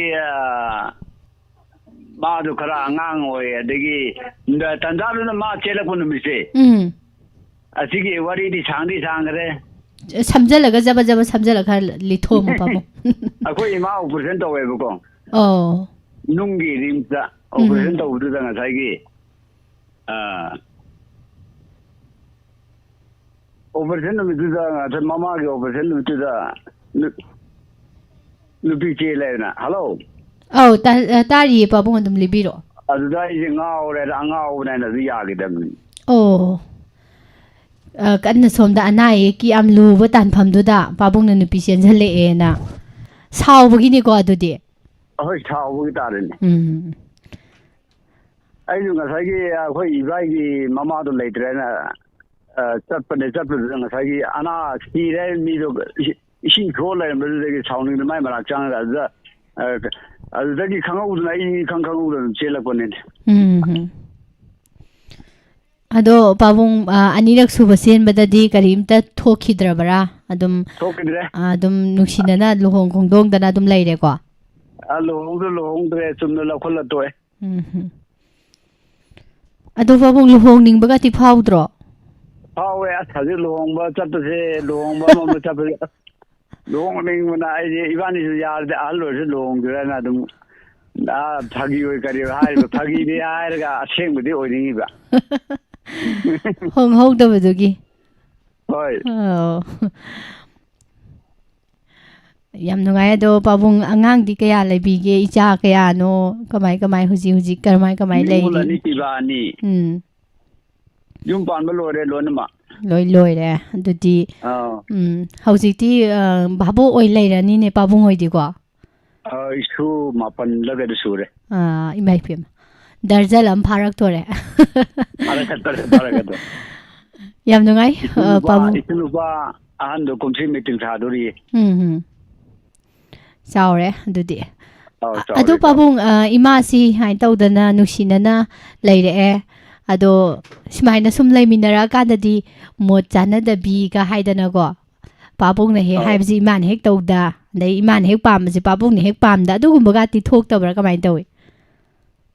ꯑꯗꯨꯒꯨꯝꯕ ꯊꯣꯏꯗꯣꯛꯄ ꯊꯣꯛꯇꯦ ꯍꯧꯖꯤꯛꯇꯤ ꯉꯁꯥꯏ ꯑꯩꯅ ꯊꯕꯛ ꯑꯃ ꯆꯠꯊꯣꯛꯎꯔꯁꯨ ꯑꯃ ꯇꯧꯔꯁꯨ ꯍꯜꯂꯛꯄꯁꯦ ꯂꯩꯔꯝꯗ꯭ꯔꯗꯤ ꯀꯣꯏꯊꯤ ꯊꯤꯕꯖꯥꯠꯅꯤ ꯏꯃꯥꯁꯦ ꯂꯩꯔꯝꯗꯕꯗ ꯊꯤꯗꯣꯏꯕ ꯑꯁ ꯑꯗꯨꯗꯤ ꯄꯥꯕꯨꯡꯒꯤ ꯏꯟꯖꯥꯡ ꯌꯥꯝ ꯁꯦꯝꯃꯛꯑꯝꯒꯅꯤ ꯅꯧꯔꯤꯉꯩꯗ ꯆꯥꯛꯈꯨꯝꯗ ꯏꯟꯁꯥꯡꯒꯗꯤ ꯑꯗꯨꯒ ꯆꯥꯛ ꯊꯣꯡꯕ ꯀꯔꯤ ꯉꯁꯤꯐꯥꯎ ꯊꯣꯡꯗ꯭ꯔꯤ ꯏꯟꯖꯥꯡꯁꯨ ꯁꯦꯝꯃꯛꯇꯦ ꯏꯟꯁꯥꯡꯁꯨ ꯁꯦꯝꯗ꯭ꯔꯤ ꯆꯥꯛ ꯊꯣꯡꯕ ꯂꯣꯏꯕ ꯉꯥꯏꯕꯗ ꯋꯥꯔꯝꯒꯅꯤ ꯄꯥꯕꯨꯡꯁꯦ ꯂꯣꯏꯗ꯭ꯔꯤꯖꯥꯠꯂꯥꯅ ꯑꯩꯁꯦ ꯍꯥꯟꯅꯗꯤ ꯑꯩꯅ ꯍꯜꯂꯛꯄꯗ ꯆꯥꯛ ꯏꯁꯤꯡ ꯂꯣꯏꯕ ꯈꯣꯠꯄ ꯑꯃ ꯇꯧꯕ ꯈꯣꯠꯄ ꯂꯣꯏꯔꯝꯃꯦ ꯆꯥꯔꯒ ꯑꯗꯨꯝ ꯇꯨꯝꯃꯦ ꯑꯗꯣ ꯍꯧꯖꯤꯛꯇꯤ ꯑꯩꯗꯤ ꯈ꯭ꯋꯥꯡꯁꯦ ꯌꯣꯠ ꯐꯨꯝꯃꯦꯕꯀꯣ ꯌꯣꯠ ꯐꯨꯝꯗꯅ ꯏꯆꯥ ꯅꯨꯄꯥ ꯑꯇꯣꯝꯕꯗꯨꯅ ꯀꯜꯀꯇꯥꯗ ꯄꯨꯔꯒ ꯈ꯭ꯋꯥꯡꯁꯦ ꯁꯥꯟꯅꯕꯗ ꯁꯣꯛꯈꯤꯕꯅꯦ ꯄꯥꯈꯪ ꯑꯣꯏꯔꯤꯉꯩꯗ ꯑꯗꯨ 2017ꯗ ꯀꯜꯀꯇꯥ ꯀꯃꯥꯟ ꯍꯣꯁꯄꯤꯇꯥꯜ ꯃꯣꯏ ꯁꯤꯐꯥꯏ ꯍꯣꯁꯄꯤꯇꯥꯜꯗ ꯑꯣꯄꯔꯦꯁꯟ ꯇꯧꯔꯨꯔꯒ ꯍꯧꯖꯤꯛꯁꯦ ꯑꯗꯨꯃꯥꯏꯅ ꯇꯧꯗꯅ ꯈꯔ ꯈ꯭ꯋꯥꯡꯁꯦ ꯅꯨꯡꯉꯥꯏꯇꯅ ꯂꯦꯜꯂꯤꯌꯦ ꯑꯗꯨꯗꯅꯦ ꯑꯩꯅ ꯉꯁꯥꯏꯒꯤ ꯃꯩꯆꯥꯛ ꯐꯤꯂꯝꯒꯤ ꯏꯁꯩꯗꯣ ꯑꯗꯨꯝ ꯑꯋꯥꯕ ꯅꯨꯡꯉꯥꯏꯕ ꯑꯗꯨ ꯏꯁꯩꯗꯨ ꯇꯥꯕꯗ ꯑꯩ ꯄꯨꯛꯅꯤꯡꯁꯦ ꯅꯨꯡꯁꯤꯖꯗꯅ ꯄꯥꯝꯖꯕ ꯍꯥꯏꯇꯥꯔꯦ ꯑꯗꯨꯗ ꯑꯗꯨꯝ ꯑꯅꯥ ꯑꯌꯦꯛꯁꯦ ꯄꯥꯕꯨꯡ ꯑꯅꯥ ꯑꯌꯦꯛꯁꯦ ꯍꯧꯖꯤꯛꯇꯤ ꯑꯗꯨꯝ ꯊꯣꯛꯏ ꯑꯝꯇꯪꯒ ꯍꯪꯍꯧꯈꯤꯒꯦ ꯄꯥꯕꯨꯡꯒꯤ ꯑꯩꯁꯨ ꯋꯥꯍꯪ ꯑꯃ ꯂꯩꯔꯤ ꯄꯥꯕꯨꯡꯗ ꯍꯪꯒꯗꯧꯕ ꯄꯥꯕꯨꯡ ꯏꯃꯥꯗꯨ ꯃꯈꯨꯠꯇꯨ ꯊꯨꯝꯕ꯭ꯔꯥꯅ ꯍꯪꯒꯦ ꯇꯧꯕꯅꯦ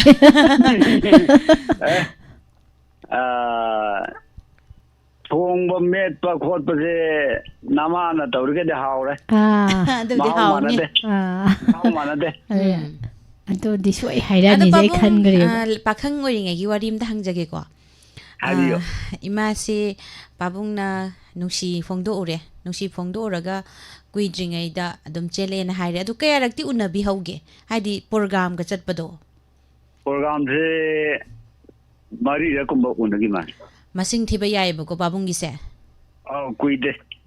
ꯌꯥꯝꯅ ꯇꯦꯟꯅ ꯀꯩꯅꯣ ꯇꯧꯕꯅꯦ ꯑꯗꯣ ꯉꯁꯥꯏ ꯄꯥꯕꯨꯡꯅ ꯆꯦꯟꯕꯁꯦ ꯑꯍꯥꯟꯕ ꯆꯦꯟꯕꯁꯦ ꯀꯃꯥꯏꯅ ꯍꯥꯏꯅꯔꯒ ꯆꯦꯜꯂꯤꯔꯥ ꯅꯠꯇ꯭ꯔꯒꯅ ꯁꯨꯝ ꯀꯣꯏꯕ ꯈꯣꯠꯄ ꯆꯠꯂꯨꯕ ꯄ꯭ꯔꯣꯒ꯭ꯔꯥꯝ ꯆꯠꯂꯨꯕꯗꯒꯤ ꯊꯦꯡꯗꯅ ꯆꯦꯜꯂꯤꯔꯥ ꯀꯃꯥꯏꯅ ꯇꯧꯕꯅꯣ ꯄꯥꯕꯨꯡ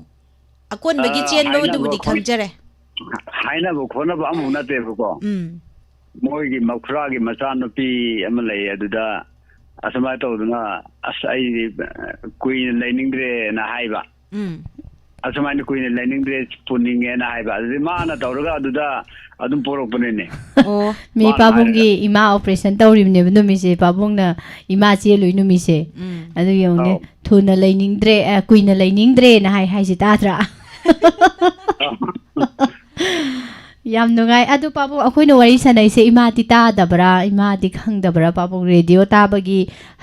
ꯍꯩꯅꯕꯤ ꯍꯦꯕꯤꯠꯁꯦ ꯏꯃꯥꯗꯤ ꯂꯩꯇꯕ꯭ꯔꯥ ꯍꯧꯖꯤꯛꯅ ꯀꯔꯥꯏ ꯂꯩꯈꯤ ꯅꯃꯥꯗ ꯔꯦꯗꯤꯑꯣꯁꯦ ꯁꯨꯡꯊꯥ ꯊꯥꯗꯦ ꯂꯩ ꯍꯧꯖꯤꯛꯁꯨ ꯂꯩꯕ ꯂꯣꯟꯅ ꯇꯥꯔꯝꯒꯗ꯭ꯔꯣ ꯑꯗꯨꯗꯤ ꯇꯥꯔꯤ ꯑꯗꯨꯅꯅꯤ ꯉꯁꯥꯏꯗꯒꯤ ꯄꯥꯕꯨꯡꯅ ꯏꯃꯥꯁꯦ ꯅꯨꯡꯁꯤꯕꯩ ꯋꯥꯔꯤ ꯃꯌꯥꯝ ꯍꯥꯏꯁꯦ ꯏꯃꯥꯗꯣ ꯔꯦꯗꯤꯑꯣ ꯀꯣꯜ ꯂꯩꯕꯩꯅꯤꯗꯅ ꯅꯃꯥꯅ ꯂꯥꯛꯑ ꯙꯝꯀꯥ ꯇꯧꯔꯤ ꯑꯩꯉꯣꯟꯗ ꯉꯁꯥꯏ ꯏꯆꯥ ꯅꯨꯄꯥ ꯑꯍꯟꯗꯣ ꯂꯥꯛꯑꯦ ꯅꯪꯒꯤ ꯋꯥꯔꯤꯗꯨ ꯂꯣꯏꯁꯤꯜꯂꯣ ꯏꯃꯥꯒꯤ ꯈꯔ ꯁꯣꯛꯄ ꯈꯔ ꯁꯨꯝ ꯋꯥꯔꯤꯁꯤ ꯌꯥꯎꯔꯛꯀꯗ꯭ꯔꯅꯤ ꯏꯀꯥꯏꯖꯔꯤ ꯑꯣꯏꯔꯝꯒꯅꯤ ꯏꯃꯥꯏꯗꯣ ꯑꯗꯣ ꯑꯩꯈꯣꯏꯅ ꯍꯪꯗꯣꯏꯁꯤꯗꯤ ꯏꯆꯝ ꯆꯝꯕ ꯋꯥꯍꯪ ꯉꯥꯛꯇꯅꯤ ꯏꯆꯝ ꯆꯝꯕꯗ ꯑꯁꯦꯡꯕ ꯑꯗꯨꯅꯤ ꯏꯃꯥꯁꯦ ꯂꯩꯁꯥꯔꯤꯉꯩꯗ ꯄꯥꯕꯨꯡꯅ ꯒꯤꯐꯠꯀ ꯄꯤꯕ ꯂꯩꯕ꯭ꯔꯣ ꯍꯥꯏꯗꯤ ꯈꯨꯗꯣꯜ ꯄꯣꯠ ꯀꯔꯤꯃꯨꯛ ꯄꯤꯗꯦ ꯐꯣꯇꯣ ꯑꯃꯨꯛꯇꯪ ꯅꯝꯃꯤꯟꯅꯒꯦ ꯀꯔꯤꯗꯅꯣ ꯃꯇꯝꯗꯨꯒꯤ ꯐꯣꯇꯣꯁꯦ ꯑꯩꯈꯣꯏꯒꯤ ꯕ꯭ꯂꯦꯛ ꯋꯥꯏꯠ ꯀꯂꯔ ꯌꯥꯎꯗꯕꯤꯗ ꯕ꯭ꯂꯦꯛ ꯋꯥꯏꯠꯇꯣ ꯑꯗꯣ ꯍꯧꯖꯤꯛꯐꯥꯎ ꯂꯩꯔꯤꯕ꯭ꯔꯥ ꯃꯇꯝꯗꯨꯒꯤ ꯀꯂꯔꯒ ꯌꯥꯎꯗꯦ ꯄꯥꯕꯨꯡ ꯍꯧꯖꯤꯛ ꯐꯣꯇꯣꯗꯣ ꯂꯩꯕꯤꯔꯤꯕ꯭ꯔꯥ ꯑꯗꯨꯒꯤ ꯐꯣꯇꯣꯗꯣ ꯏꯕ ꯐꯪꯗ꯭ꯔꯦ ꯑꯗꯨꯒ ꯑꯇꯩꯗꯤ ꯂꯣꯏ ꯂꯩꯔꯤꯌꯦ ꯑꯇꯩ ꯀꯣꯟꯅ ꯑꯩ ꯂꯥꯛꯑꯀꯥꯟꯗ ꯅꯝꯃꯤꯟꯅꯕꯁꯤꯡ ꯂꯩꯔꯤꯌꯦ ꯍꯧꯖꯤꯛꯀꯤ ꯂꯩꯁꯥꯔꯤꯉꯩꯗ ꯑꯩꯅ ꯄꯥꯈꯪ ꯑꯣꯏꯔꯦ ꯅꯝꯕꯗꯤ ꯊꯤ ꯐꯪꯗ꯭ꯔꯦ matamduda leisabi pakhang ne ga na koiba lang ba tawbase asapo chamina baga se singju bora chamina ramdoini ko muslim la mani hojikti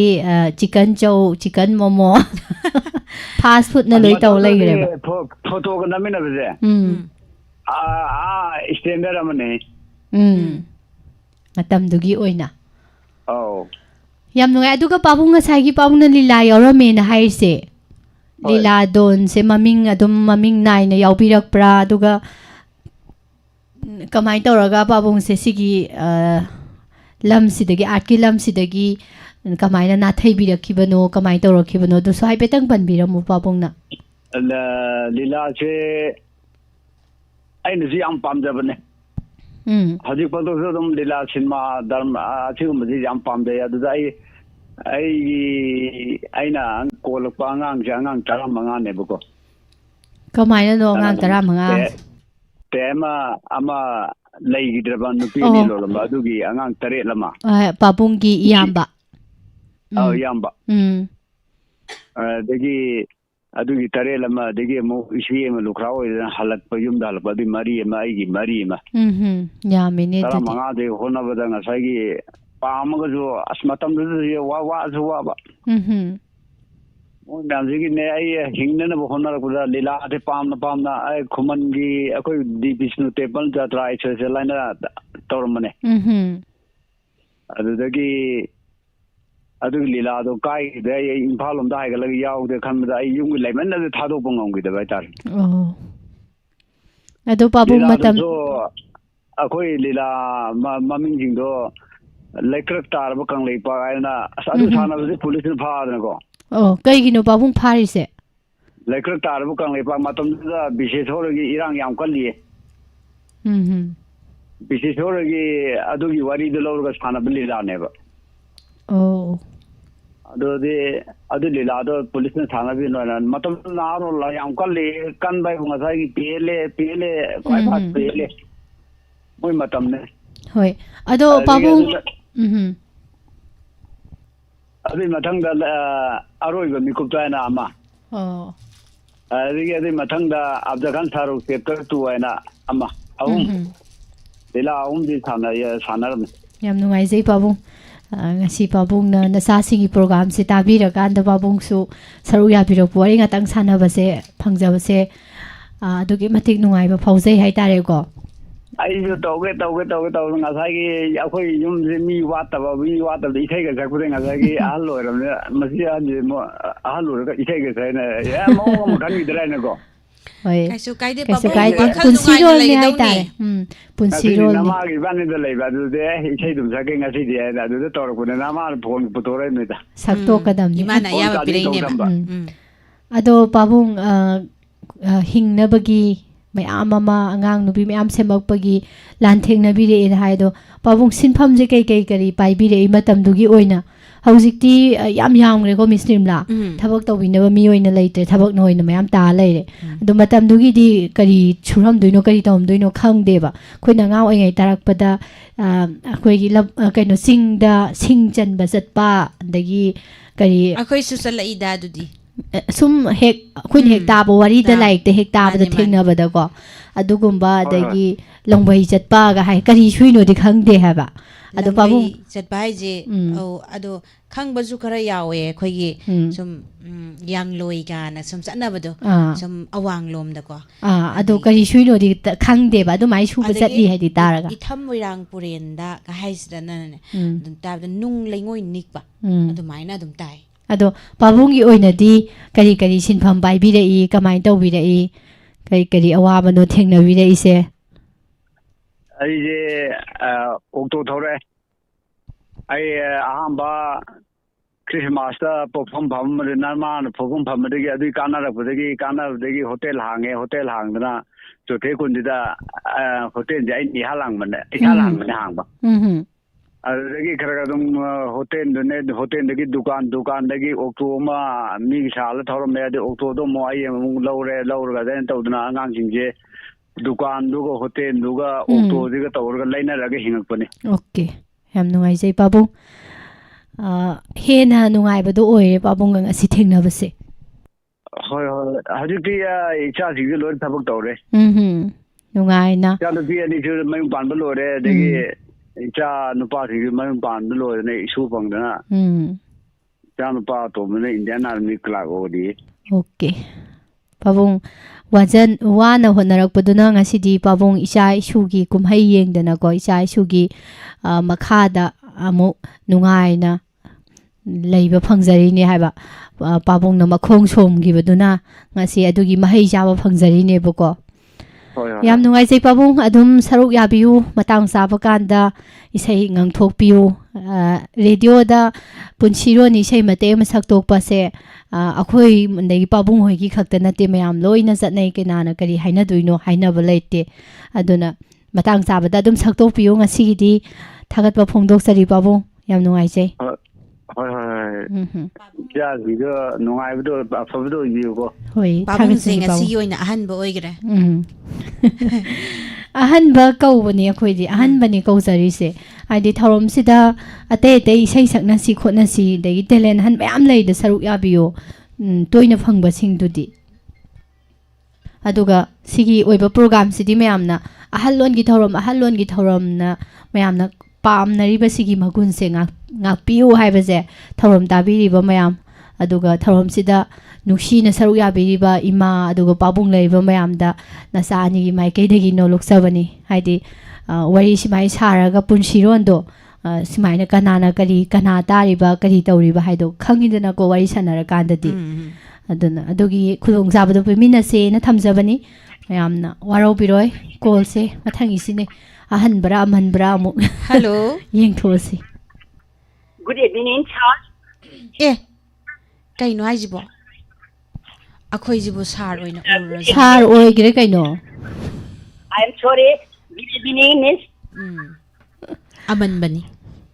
ꯑꯗꯨꯗꯤ ꯀꯔꯤ ꯑꯩꯈꯣꯏꯅꯤꯁꯨ ꯈꯨꯝꯁꯤ ꯀꯩꯅꯣ ꯏꯪꯂꯤꯁꯇ ꯈꯨꯝꯁꯤ ꯀꯩꯅꯣ welcome two good evening good evening ꯃꯤꯅ ꯉꯥꯡꯕ ꯑꯝꯇ ꯇꯥꯗꯦꯍꯦ ꯒꯨꯗ ꯏꯚꯤꯅꯤꯡꯁꯦ ꯒꯨꯗ ꯏꯚꯤꯅꯤꯡ ꯄꯥꯕꯨꯡ ꯏꯃꯥ ꯖꯔꯃꯅꯤ ꯍꯥꯏꯇꯥꯔꯦꯗꯅ ꯑꯗꯨꯗꯤ ꯏꯁꯩ ꯑꯃ ꯉꯪꯊꯣꯛꯄꯤꯔꯛꯑꯣ ꯄꯥꯕꯨꯡꯒꯤꯁꯨ ꯍꯥꯏꯅꯕ ꯂꯣꯏꯗ꯭ꯔꯤꯉꯩ ꯄꯩꯁꯜꯂꯛꯑꯦ ꯑꯗꯨꯅꯤ ꯂꯥꯟꯊꯣꯛꯆꯒꯦ ꯑꯩꯈꯣꯏꯒꯤ ꯋꯥꯍꯣꯡꯒꯤꯁꯤꯕꯨ ꯇꯥꯔꯤꯕ ꯈꯨꯗꯤꯡꯃꯛꯅ ꯁꯣꯏꯈꯤꯕ ꯂꯥꯟꯈꯤꯕ ꯈꯨꯗꯤꯡꯃꯛꯁꯨ ꯉꯥꯛꯄꯤꯌꯨ ꯍꯥꯏꯗꯅ ꯅꯨꯡꯁꯤꯖꯔꯕ ꯁꯤꯡꯕꯨ ꯅꯣꯂꯨꯛꯆꯔꯤ ꯍꯧꯕꯤꯔꯛꯑꯣ ꯄꯥꯕꯨꯡꯏꯁꯩ ꯑꯃꯇꯪ ꯍꯧꯖꯔꯒꯦ ho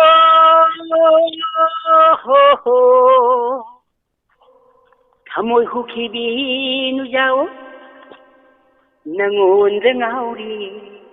ho nangon dengauri punchi chupagi ngaujege ho ngaujege nangon da ngaujege nangun si banangauri nangun si banangauri aidi kathengnauri ho aidi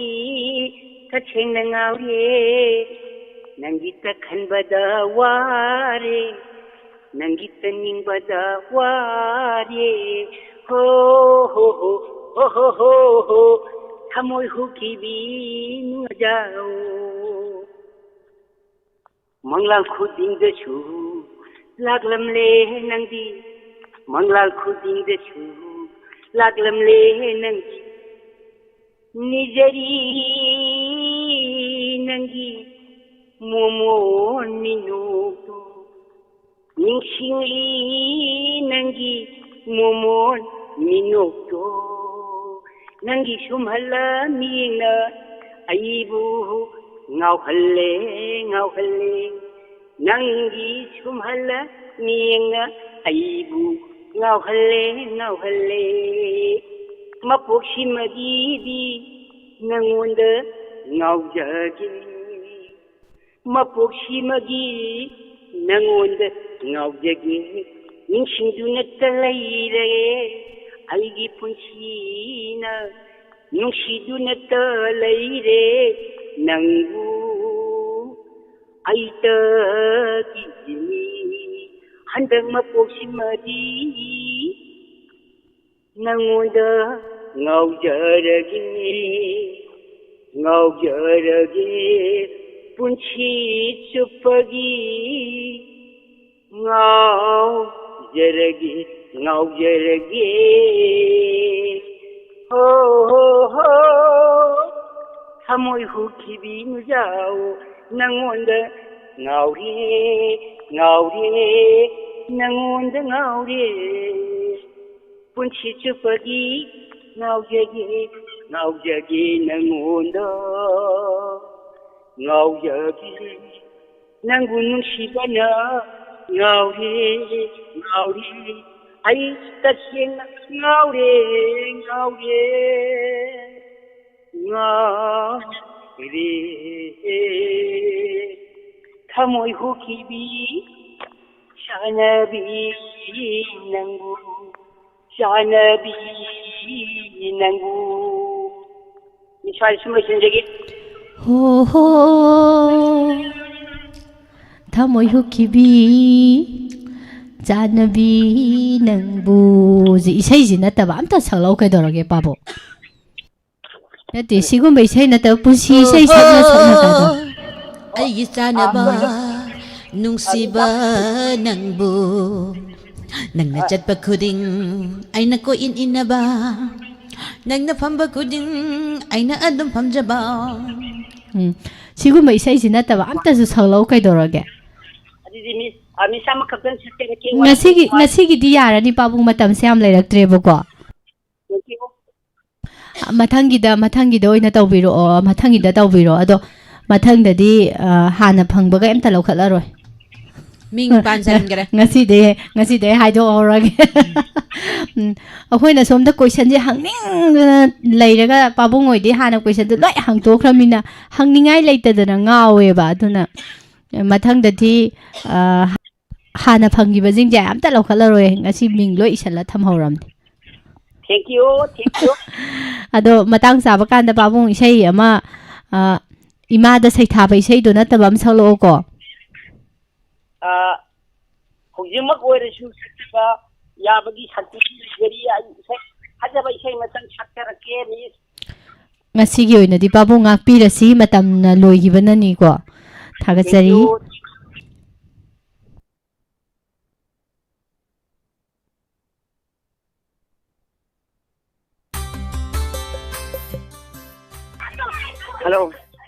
hello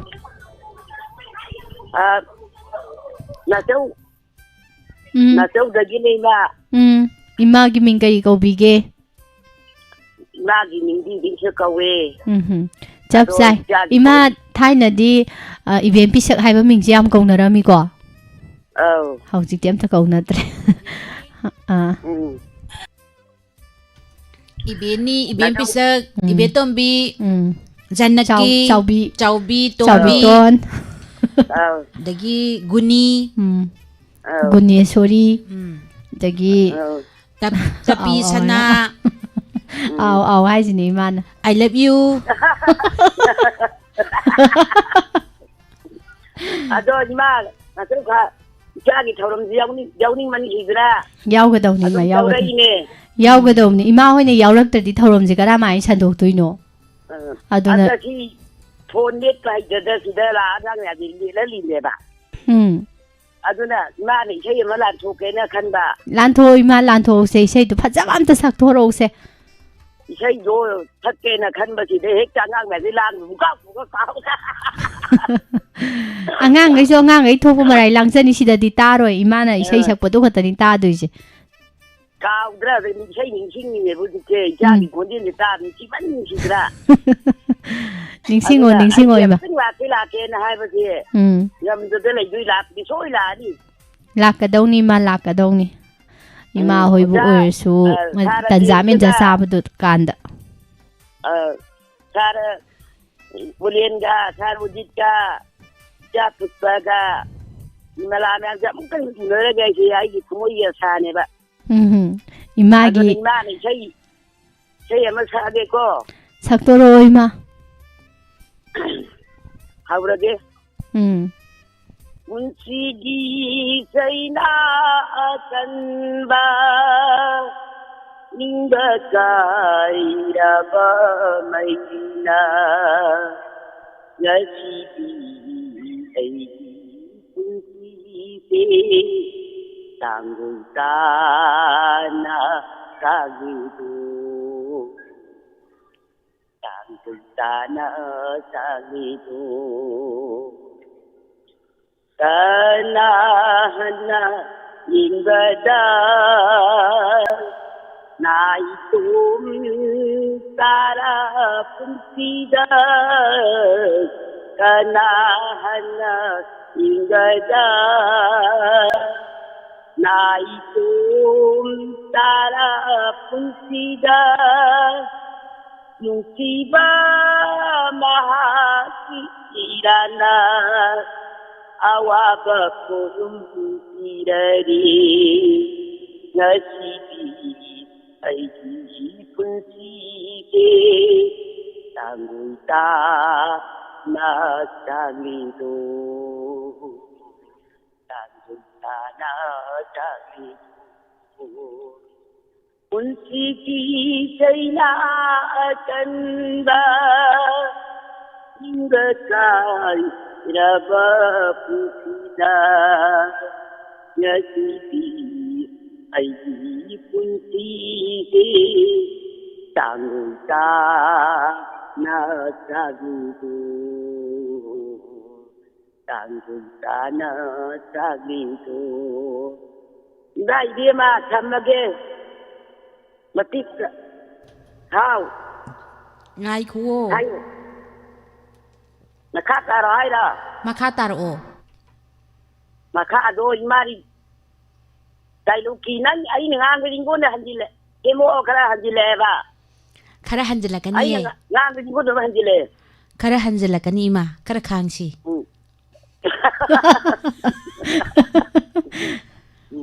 kan hau di ko kare matamdo tang tang hey tang tang tang tang tang kan hau di ko kare matamdo Haban chong le imagine haban chong howi tung da lay howi nung chi cha na kudon tam howi lai thorok pada lai kai gi mi ge khuning tang ka tra loi yeng le ram khang pon te ima da Ini cuma de tukan jeng lai da bingon da yam nungai ima pabung di lai ri bro lai kre kayam koi de pabung lai gi da badi ma ha ba kona ha ba do adu de lai hitre adu gi ja ani nga poe ja ni do aha ba ge se ja ha ba di singire adu pukta hani pa na ka ja pukta di ni pa do kai le ra kan da ama mu jo re kai no ima mi di mayam pok na ima na ni khata po idno kai gino ado ani khata po do ra ga yang kai kai ne ra lai bani na de angang yaw de na kai narak pa mu ko aha bai do angang hong de lai bodo angang yaw de ai na kai ne ra ba adi ni pa na mu masa jo pi de lo wala tra du re to lo pi de ne adagi imau kibiran le jum phajana sabiran le ja pibani lo hong le imau ni lo hong go loi re haraga mau do thira ko mau do thira ka anda le roi thabiran le imana kadai da la aba do ga hojik na aina na chauda ipan da lai re kari jum pa ba da ngai khong do pa le adi ma di chen ba ya ba chen dre cha mi da sa thawran lo ram le ado ima hoji cha di ma pan cha wai tam da ba oi bana na na di pan de ni pa ma la te lai ma di tan da lai ado aduna o ithanda ne ba hoji lai je mana aduna thamoi tik da thamoi chin nuai ta na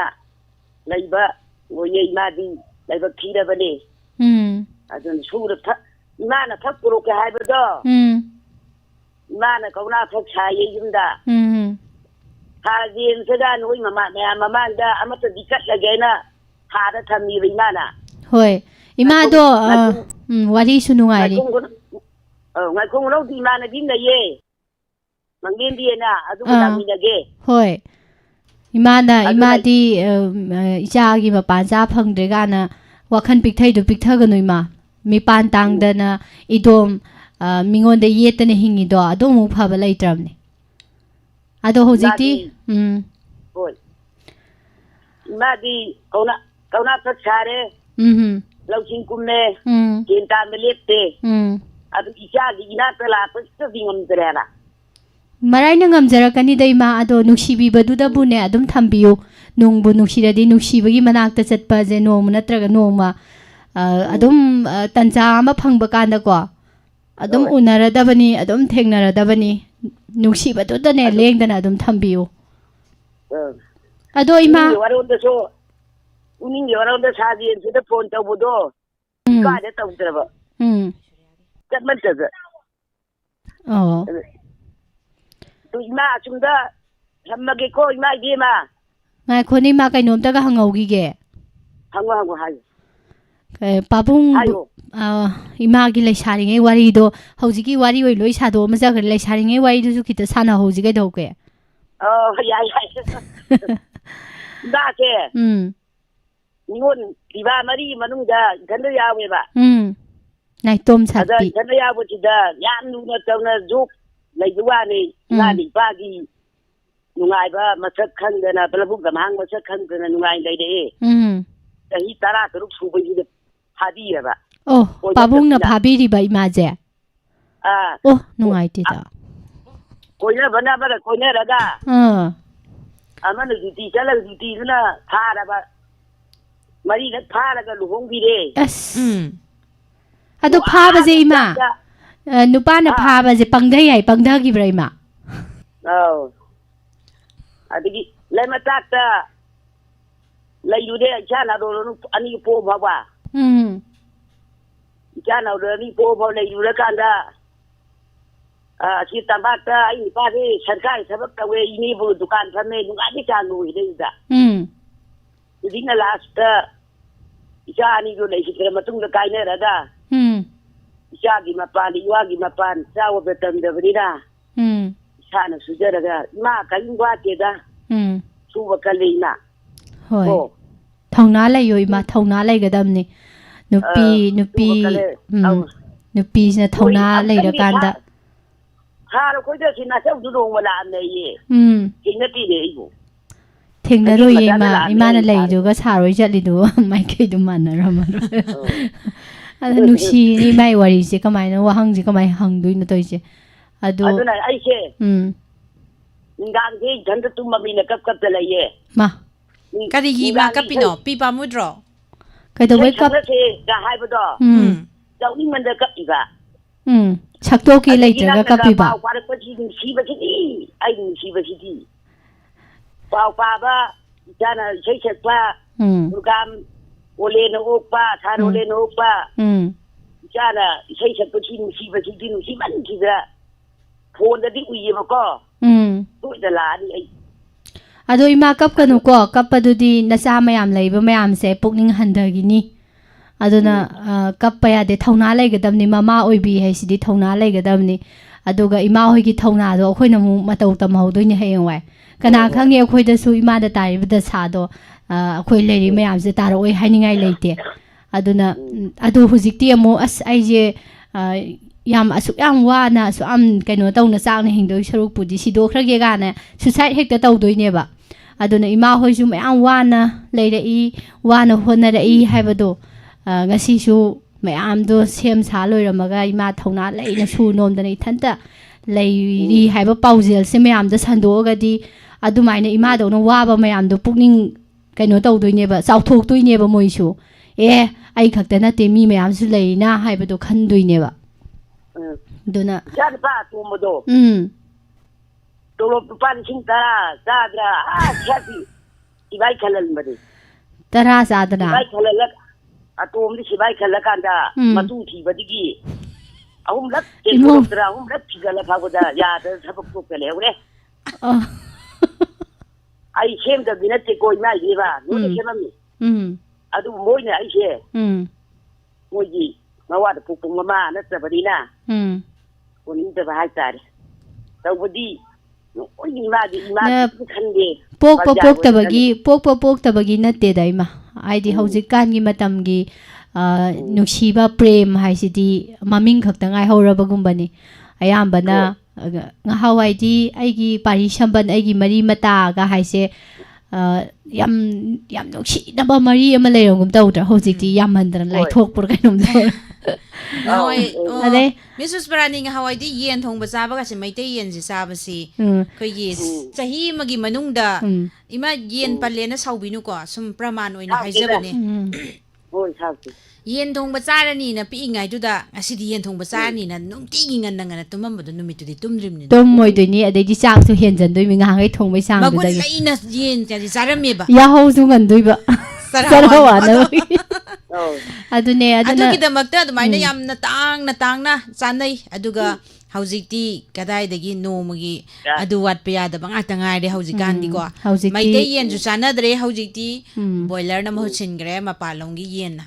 ꯅꯨꯡꯁꯤꯕ ꯍꯥꯏꯁꯦ ꯍꯧꯖꯤꯛꯇꯤ ꯀꯩꯅꯣꯗ ꯂꯩꯌꯦ ꯆꯤꯝꯕꯥꯟꯗ ꯅꯞꯄꯒ ꯂꯩꯕꯅꯦ ꯊꯃꯣꯏꯗꯗꯤ ꯀꯌꯥ ꯂꯩꯅꯗ꯭ꯔꯕꯒꯨꯝꯅ ꯇꯧꯋꯦꯕꯀꯣ ꯃꯃꯥ ꯃꯆꯥꯐꯧꯗ ꯑꯉꯥꯡ ꯑꯣꯏꯔꯤꯉꯩ ꯈꯔ ꯆꯦꯟ ꯆꯣꯡ ꯁꯥꯟꯅꯔꯤꯉꯩꯗ ꯅꯨꯡꯁꯤꯔꯝꯕꯩ ꯋꯥꯅꯦ ꯈꯤꯇꯪ ꯂꯩꯁꯥꯕꯤ ꯃꯆꯥ ꯄꯥꯈꯪ ꯃꯆꯥ ꯐꯥꯔꯛꯈ꯭ꯔꯗꯤ ꯃꯃꯥ ꯍꯣꯏꯒ ꯅꯛꯅꯅꯤꯡꯉꯔꯣꯏ ꯑꯗꯩꯗꯤ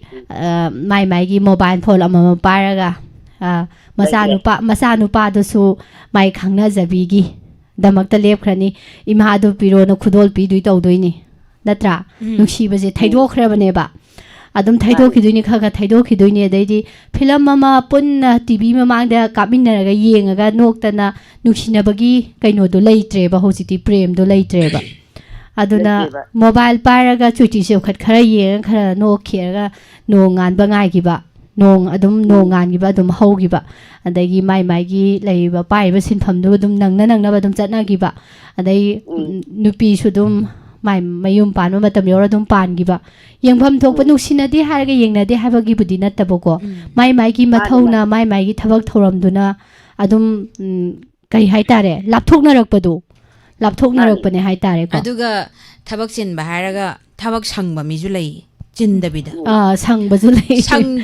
ꯊꯕꯛ ꯁꯪꯕ ꯃꯤ ꯍꯥꯏꯗꯤ ꯃꯤꯒꯤ ꯃꯤꯋꯥ ꯉꯥꯡꯅꯒꯗꯧꯕꯒꯤ ꯂꯩꯕ ꯃꯤꯁꯨ ꯂꯩ ꯍꯥꯏꯗꯤ ꯑꯁꯦꯡꯕ ꯉꯥꯛꯇꯅꯤ ꯍꯥꯏꯅꯩꯁꯦ ꯄꯨꯟꯁꯤꯔꯣꯜꯁꯦ ꯑꯩꯈꯣꯏꯒꯤ ꯂꯣꯏꯅ ꯂꯩꯇꯕ ꯌꯥꯗꯦ ꯍꯥꯏꯕꯒꯤ ꯃꯑꯣꯡꯗ ꯂꯧꯃꯤ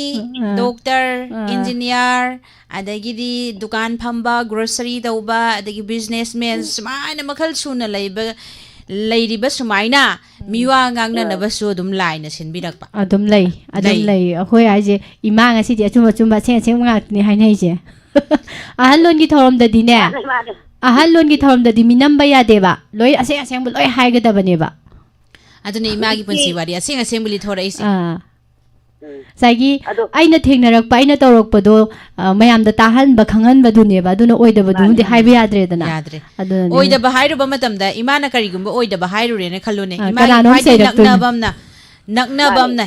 ꯃꯥꯅ ꯉꯥꯡꯉꯤꯁꯦ ꯌꯦꯡꯉꯨꯅꯦ ꯀꯌꯥꯗ ꯑꯣꯏꯗꯕꯅꯣ ꯏꯃꯥꯒꯤ A to Z ꯈꯪꯕ ꯃꯤ ꯑꯃꯅ ꯇꯥꯔꯨꯔꯣꯅꯦꯀꯣ ꯑꯗꯩꯗ ꯑꯁ ꯃꯥꯅ ꯉꯥꯡꯖꯔ ꯁꯥꯔꯤꯁꯦ ꯌꯦꯡꯉꯨꯅꯦ ꯀꯌꯥꯗ ꯑꯣꯏꯗꯕ ꯉꯥꯡꯉꯤꯅꯣ ꯃꯥꯅ ꯇꯧꯊꯣꯔꯛꯏꯁꯤꯒ ꯉꯥꯡꯉꯤꯁꯤꯒ ꯀꯥꯟꯅ ꯍꯥꯏꯕꯤꯈꯤꯗꯣꯏꯅꯦꯕ ꯑꯗꯨꯅꯤ ꯏꯃꯥ ꯋꯥꯈꯜ ꯏꯁꯩ ꯑꯃ ꯅꯤꯡꯁꯤꯡꯉꯛꯑꯣꯅꯦ ꯏꯃꯥ ꯀꯔꯤ ꯃꯧꯅ ꯃꯅꯦꯝ ꯁꯥꯔꯤ ꯑꯗꯒꯤ ꯃꯅꯦꯝꯕꯨꯅ ꯃꯃꯧꯗ ꯁꯣꯐꯥꯗ ꯉꯥꯟꯊꯣꯏꯕꯤ ꯃꯅꯦꯝꯕꯨꯅ ꯆꯥꯛꯈꯨꯝꯗ ꯃꯩꯁꯥ ꯈꯥꯡꯉꯤ ꯀꯔꯤꯒꯤ ꯁꯤ ꯋꯥꯔꯦꯅ ꯏꯁꯩ ꯑꯃ ꯂꯩꯀꯣ ꯍꯧꯖꯤꯛꯀꯤ ꯖꯨꯛꯁꯤꯅꯦꯕꯀꯣ ꯂꯩ ꯑꯗꯨꯅꯤ ꯃꯥꯒꯤ ꯃꯇꯝꯒꯤ ꯆꯠꯅꯕꯤ ꯂꯣꯟꯆꯠ ꯍꯥꯏꯁꯦ ꯑꯩꯈꯣꯏ ꯑꯗꯨꯝ ꯏꯜꯂ ꯆꯠꯇꯥꯝꯅꯤ ꯍꯧꯖꯤꯛꯅ ꯃꯃꯧꯅ ꯃꯅꯦꯝ ꯑꯣꯠꯂꯦ ꯍꯥꯏꯅꯔꯝꯃꯤ ꯑꯩꯈꯣꯏꯅ ꯑꯉꯥꯡ ꯑꯣꯏꯔꯛꯄ ꯀꯥꯟꯗꯅ ꯃꯅꯦꯝꯅ ꯃꯃꯧ ꯑꯣꯠꯂꯦꯅ ꯇꯥꯔꯝꯃꯦꯕ ꯍꯧꯖꯤꯛꯅ ꯑꯃꯨꯛ ꯃꯃꯧꯅ ꯃꯅꯦꯝ ꯑꯣꯠꯂꯤ ꯃꯥꯒꯤ ꯃꯇꯝꯒꯤ ꯆꯠꯅ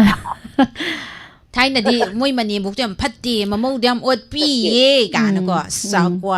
ꯆꯥꯛꯈꯣꯝ ꯆꯥꯗꯅ ꯉꯥꯡꯕꯗꯣ ꯉꯍꯥꯟꯋꯥꯏꯒꯤ ꯑꯣꯖꯥꯅ ꯃꯃꯥ ꯃꯄꯥꯅ ꯑꯣꯏꯔꯛꯄ ꯍꯧꯖꯤꯛꯀꯤ ꯑꯣꯖꯥꯅ ꯃꯆꯥ ꯃꯁꯨꯅ ꯑꯣꯏꯕ ꯑꯗꯨꯅ ꯑꯉꯥꯡꯅ ꯑꯍꯟꯅ ꯑꯉꯥꯡ ꯑꯣꯜꯂꯦ ꯍꯧꯖꯤꯛꯇꯤ ꯑꯣꯟꯊꯣꯔꯛꯄ ꯇꯧꯔꯤꯁꯦ ꯉꯁꯥꯏꯒꯤ ꯑꯩꯅ ꯇꯥꯛꯄꯤꯕ ꯑꯗꯣ ꯇꯥꯛꯄꯗ ꯍꯩꯇꯗꯤ ꯑꯁ ꯏꯃꯥ ꯅꯪꯁꯤ ꯈꯪꯈꯤꯗ꯭ꯔꯦ ꯍꯥꯏꯗ꯭ꯔꯥ ꯑꯁꯤ ꯑꯗꯨꯝ ꯕꯦꯕꯥꯔꯁꯦ ꯈꯔ ꯀꯥꯈꯠꯂꯝꯅꯦꯕ ꯋꯥ ꯑꯝꯇ ꯍꯥꯏꯒꯦ ꯏꯃꯥ ꯏꯕꯦꯝꯃ ꯑꯧ ꯍꯥꯏꯔꯛꯑꯣ ꯏꯃꯥ Isai yam like that. Imagi mamo. Utajau ai senangi oidore ho nongdambana silambani.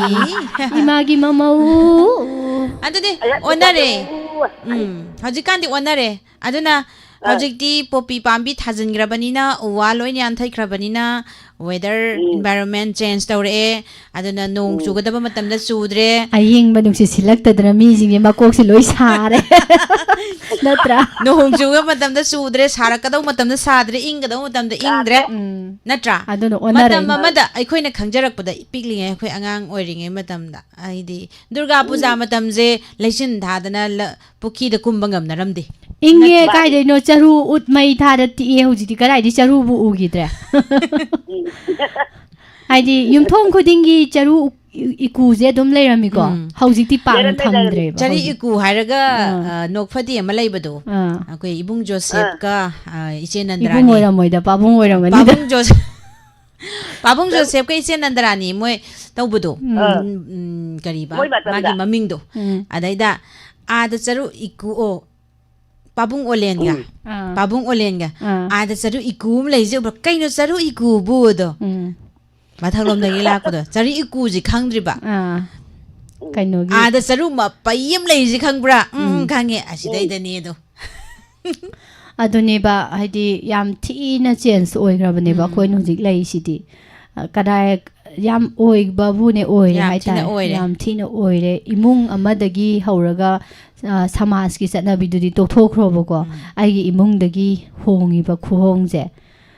Chalk खितंग युमजे खतंग मथोल अनीगा यौग्रदी chalk चाबजे phone कौरा अनेबा चाक लोये चाक अजुदी मथोन अनी नत्रजु अमदजु दुम कौनै हे सिगी मथंगी कादैदो लेहोबदो अदुजुने फोन कौदोइनेबा कौदोइने मरमदी संगुरगा कौबजे मत मांगे दना फोन कौदोइने थबक तो चिनग्रबा चिनगिबगी मतुंगिना अने ngahawai thabak yam leiramde hojidi thabak yam leira ado thabak leitaba miju leiri poni kongai ma adudi dum khara leini ye suning da mi gi thabak leiroi ba nupi allo daga ama atombi oi badu nungangi kurgam do kan de gido adu ani do mi lila ta da he tano kada ainga tumte adu mai ta dran khara leyu koi ma nok tana khara layu ngarangi du sunu ngairam gani na khalle ai nungaye ngando tarole na nupi halo de adige ama udina nupi ni do bi bata ni mai ni la ka tumke kariba hojiki maming do ole nataba ama maming do kari hai bai ma sudi oh adune jume mayam se simaina awa ana mayam ama hojikti वाबसे खोइना खंगदबै वानेबको अखोइसे दुम सिमाइ नोक्तन खेदना लेरगा वाद्रबोइ निंगबै वानेबको इमा हौसि याम वारेबा मणिपुर से असमी पुनमक लोइना वानारे अदैदा वादबा सारगा नोअगा मयामदा सुम लेना वानेबा वारगा अखोइगी थोरमसिबु आदा दोलान मथोन लेइबा मयामदो तारमगद्राबा सोफादा गाथोइदना लेइबा मयामदो कइसु तारमोइबा खुंगंगदा दगी कैनोदा लेइबा मयाम इमा Eben अहल ओइरबा मयाम नोमगी शू नोमगा हिंगनबो होनरिबा मयाम से radio तार अवाबदो बोथाजरिने हाबा अदुना ai kauna fa chabi yoto thamma tarbe mani ni ban makai ta ba gudun bi kan ta ba hingno baro phoktai hoi ma dudi adum tabiu pukning wakhal sonda biganu pukning wakhal sonda bai je haksang yam sonda bani aduna yam kuine hingi gadabni koima ima naha oithoke hardi wakhan dungaina leiba yam toi nokpa yam toi nokpa noi jo punchi nong chandra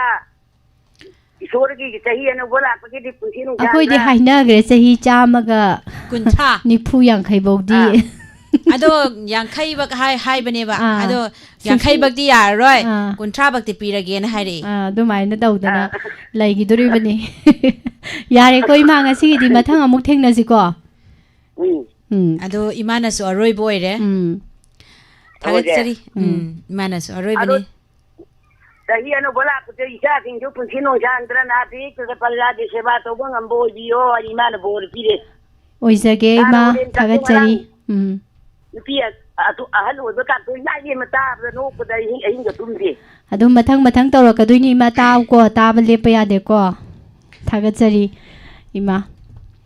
ado somda mu yengasi midyeng thanjanjarage sata ise ibem jana haibiri sikarino ise brajesori na haibiri sikarino kari harai no ne khana ba haujalaiba moida haibu sunataba khana ba haura dine usanaroi do ba khangedana khangde ai uthore usanaroi do bane kai gino ha kan ne khana ba haurak paje haurai ba du khata ne ikai ba chopa nang de ba khana ruri ba do ani mak chopa nang e ba anna khana ba ji phatte ba aduna khana ba haurai do mana haujara zo ina usanada ba saraga udana ledi tanna to babu zen ta jina karino tawraisina Delhi da su yum mathon ani ahum ni wa hong radio tajari hairaisina ye kar o kar kaim ta soy yadam ni chala ro chilo chala ji hera minanga manya ponte ado hayeng no ma kana dialogue ta hapsala tawra ji ai na haibadine mayam be positive live cha su yaw daba thaba ama ju taw daba punjan nara kwa saira wa thi ngang na badu thabak leitaba kawi sidi thabak natro si thabak natro sidi thabak ne ba hoi thabak ni ko si ju taksarak puni kaisu kaide thabak ni ko thabak ni hai jini thabak ni hai jini aidi akhoi ni na taw ji thabak ne ba akhoi ni taw ba thabak sida saruk ya rai si ju thabak ne ba adana thabak ni hai jini thabak ni ko thabak ni hai jini diar mayam diar singbu mayam diar singbu thagat ba phongdok sari ngasi ahalon gi thauram asida diar singna saruk ya biba mapung bhan biriba mapung bhan biba haningai letana diar singbu thagat ba phongdok sari ngasi gi damakta di ahalon gi thauram se losinjabagi ayabadu mayam diar mayam dagi lawsage diar mayam dai lawsage pumna makpu nirmala thangjam amadi pusparani laishumanina khurumjari Admission open. The Base Kid Care Center, Khongjom Bazar. Khongjom Bazar da leriba Kid Center asigi lakadoriba session English ingeni kun taruki oina. Admission form thaba hojari. Leiba ke hojik oriba phibam asigi khanjaduna. Admission free oijagani. Hariba center asida baby group pre-nursery amadi KG. Panjariba singi oina mai tamagi khudong saba pijari. Center asida ning thizana train toroba oja sing haibadi rhymes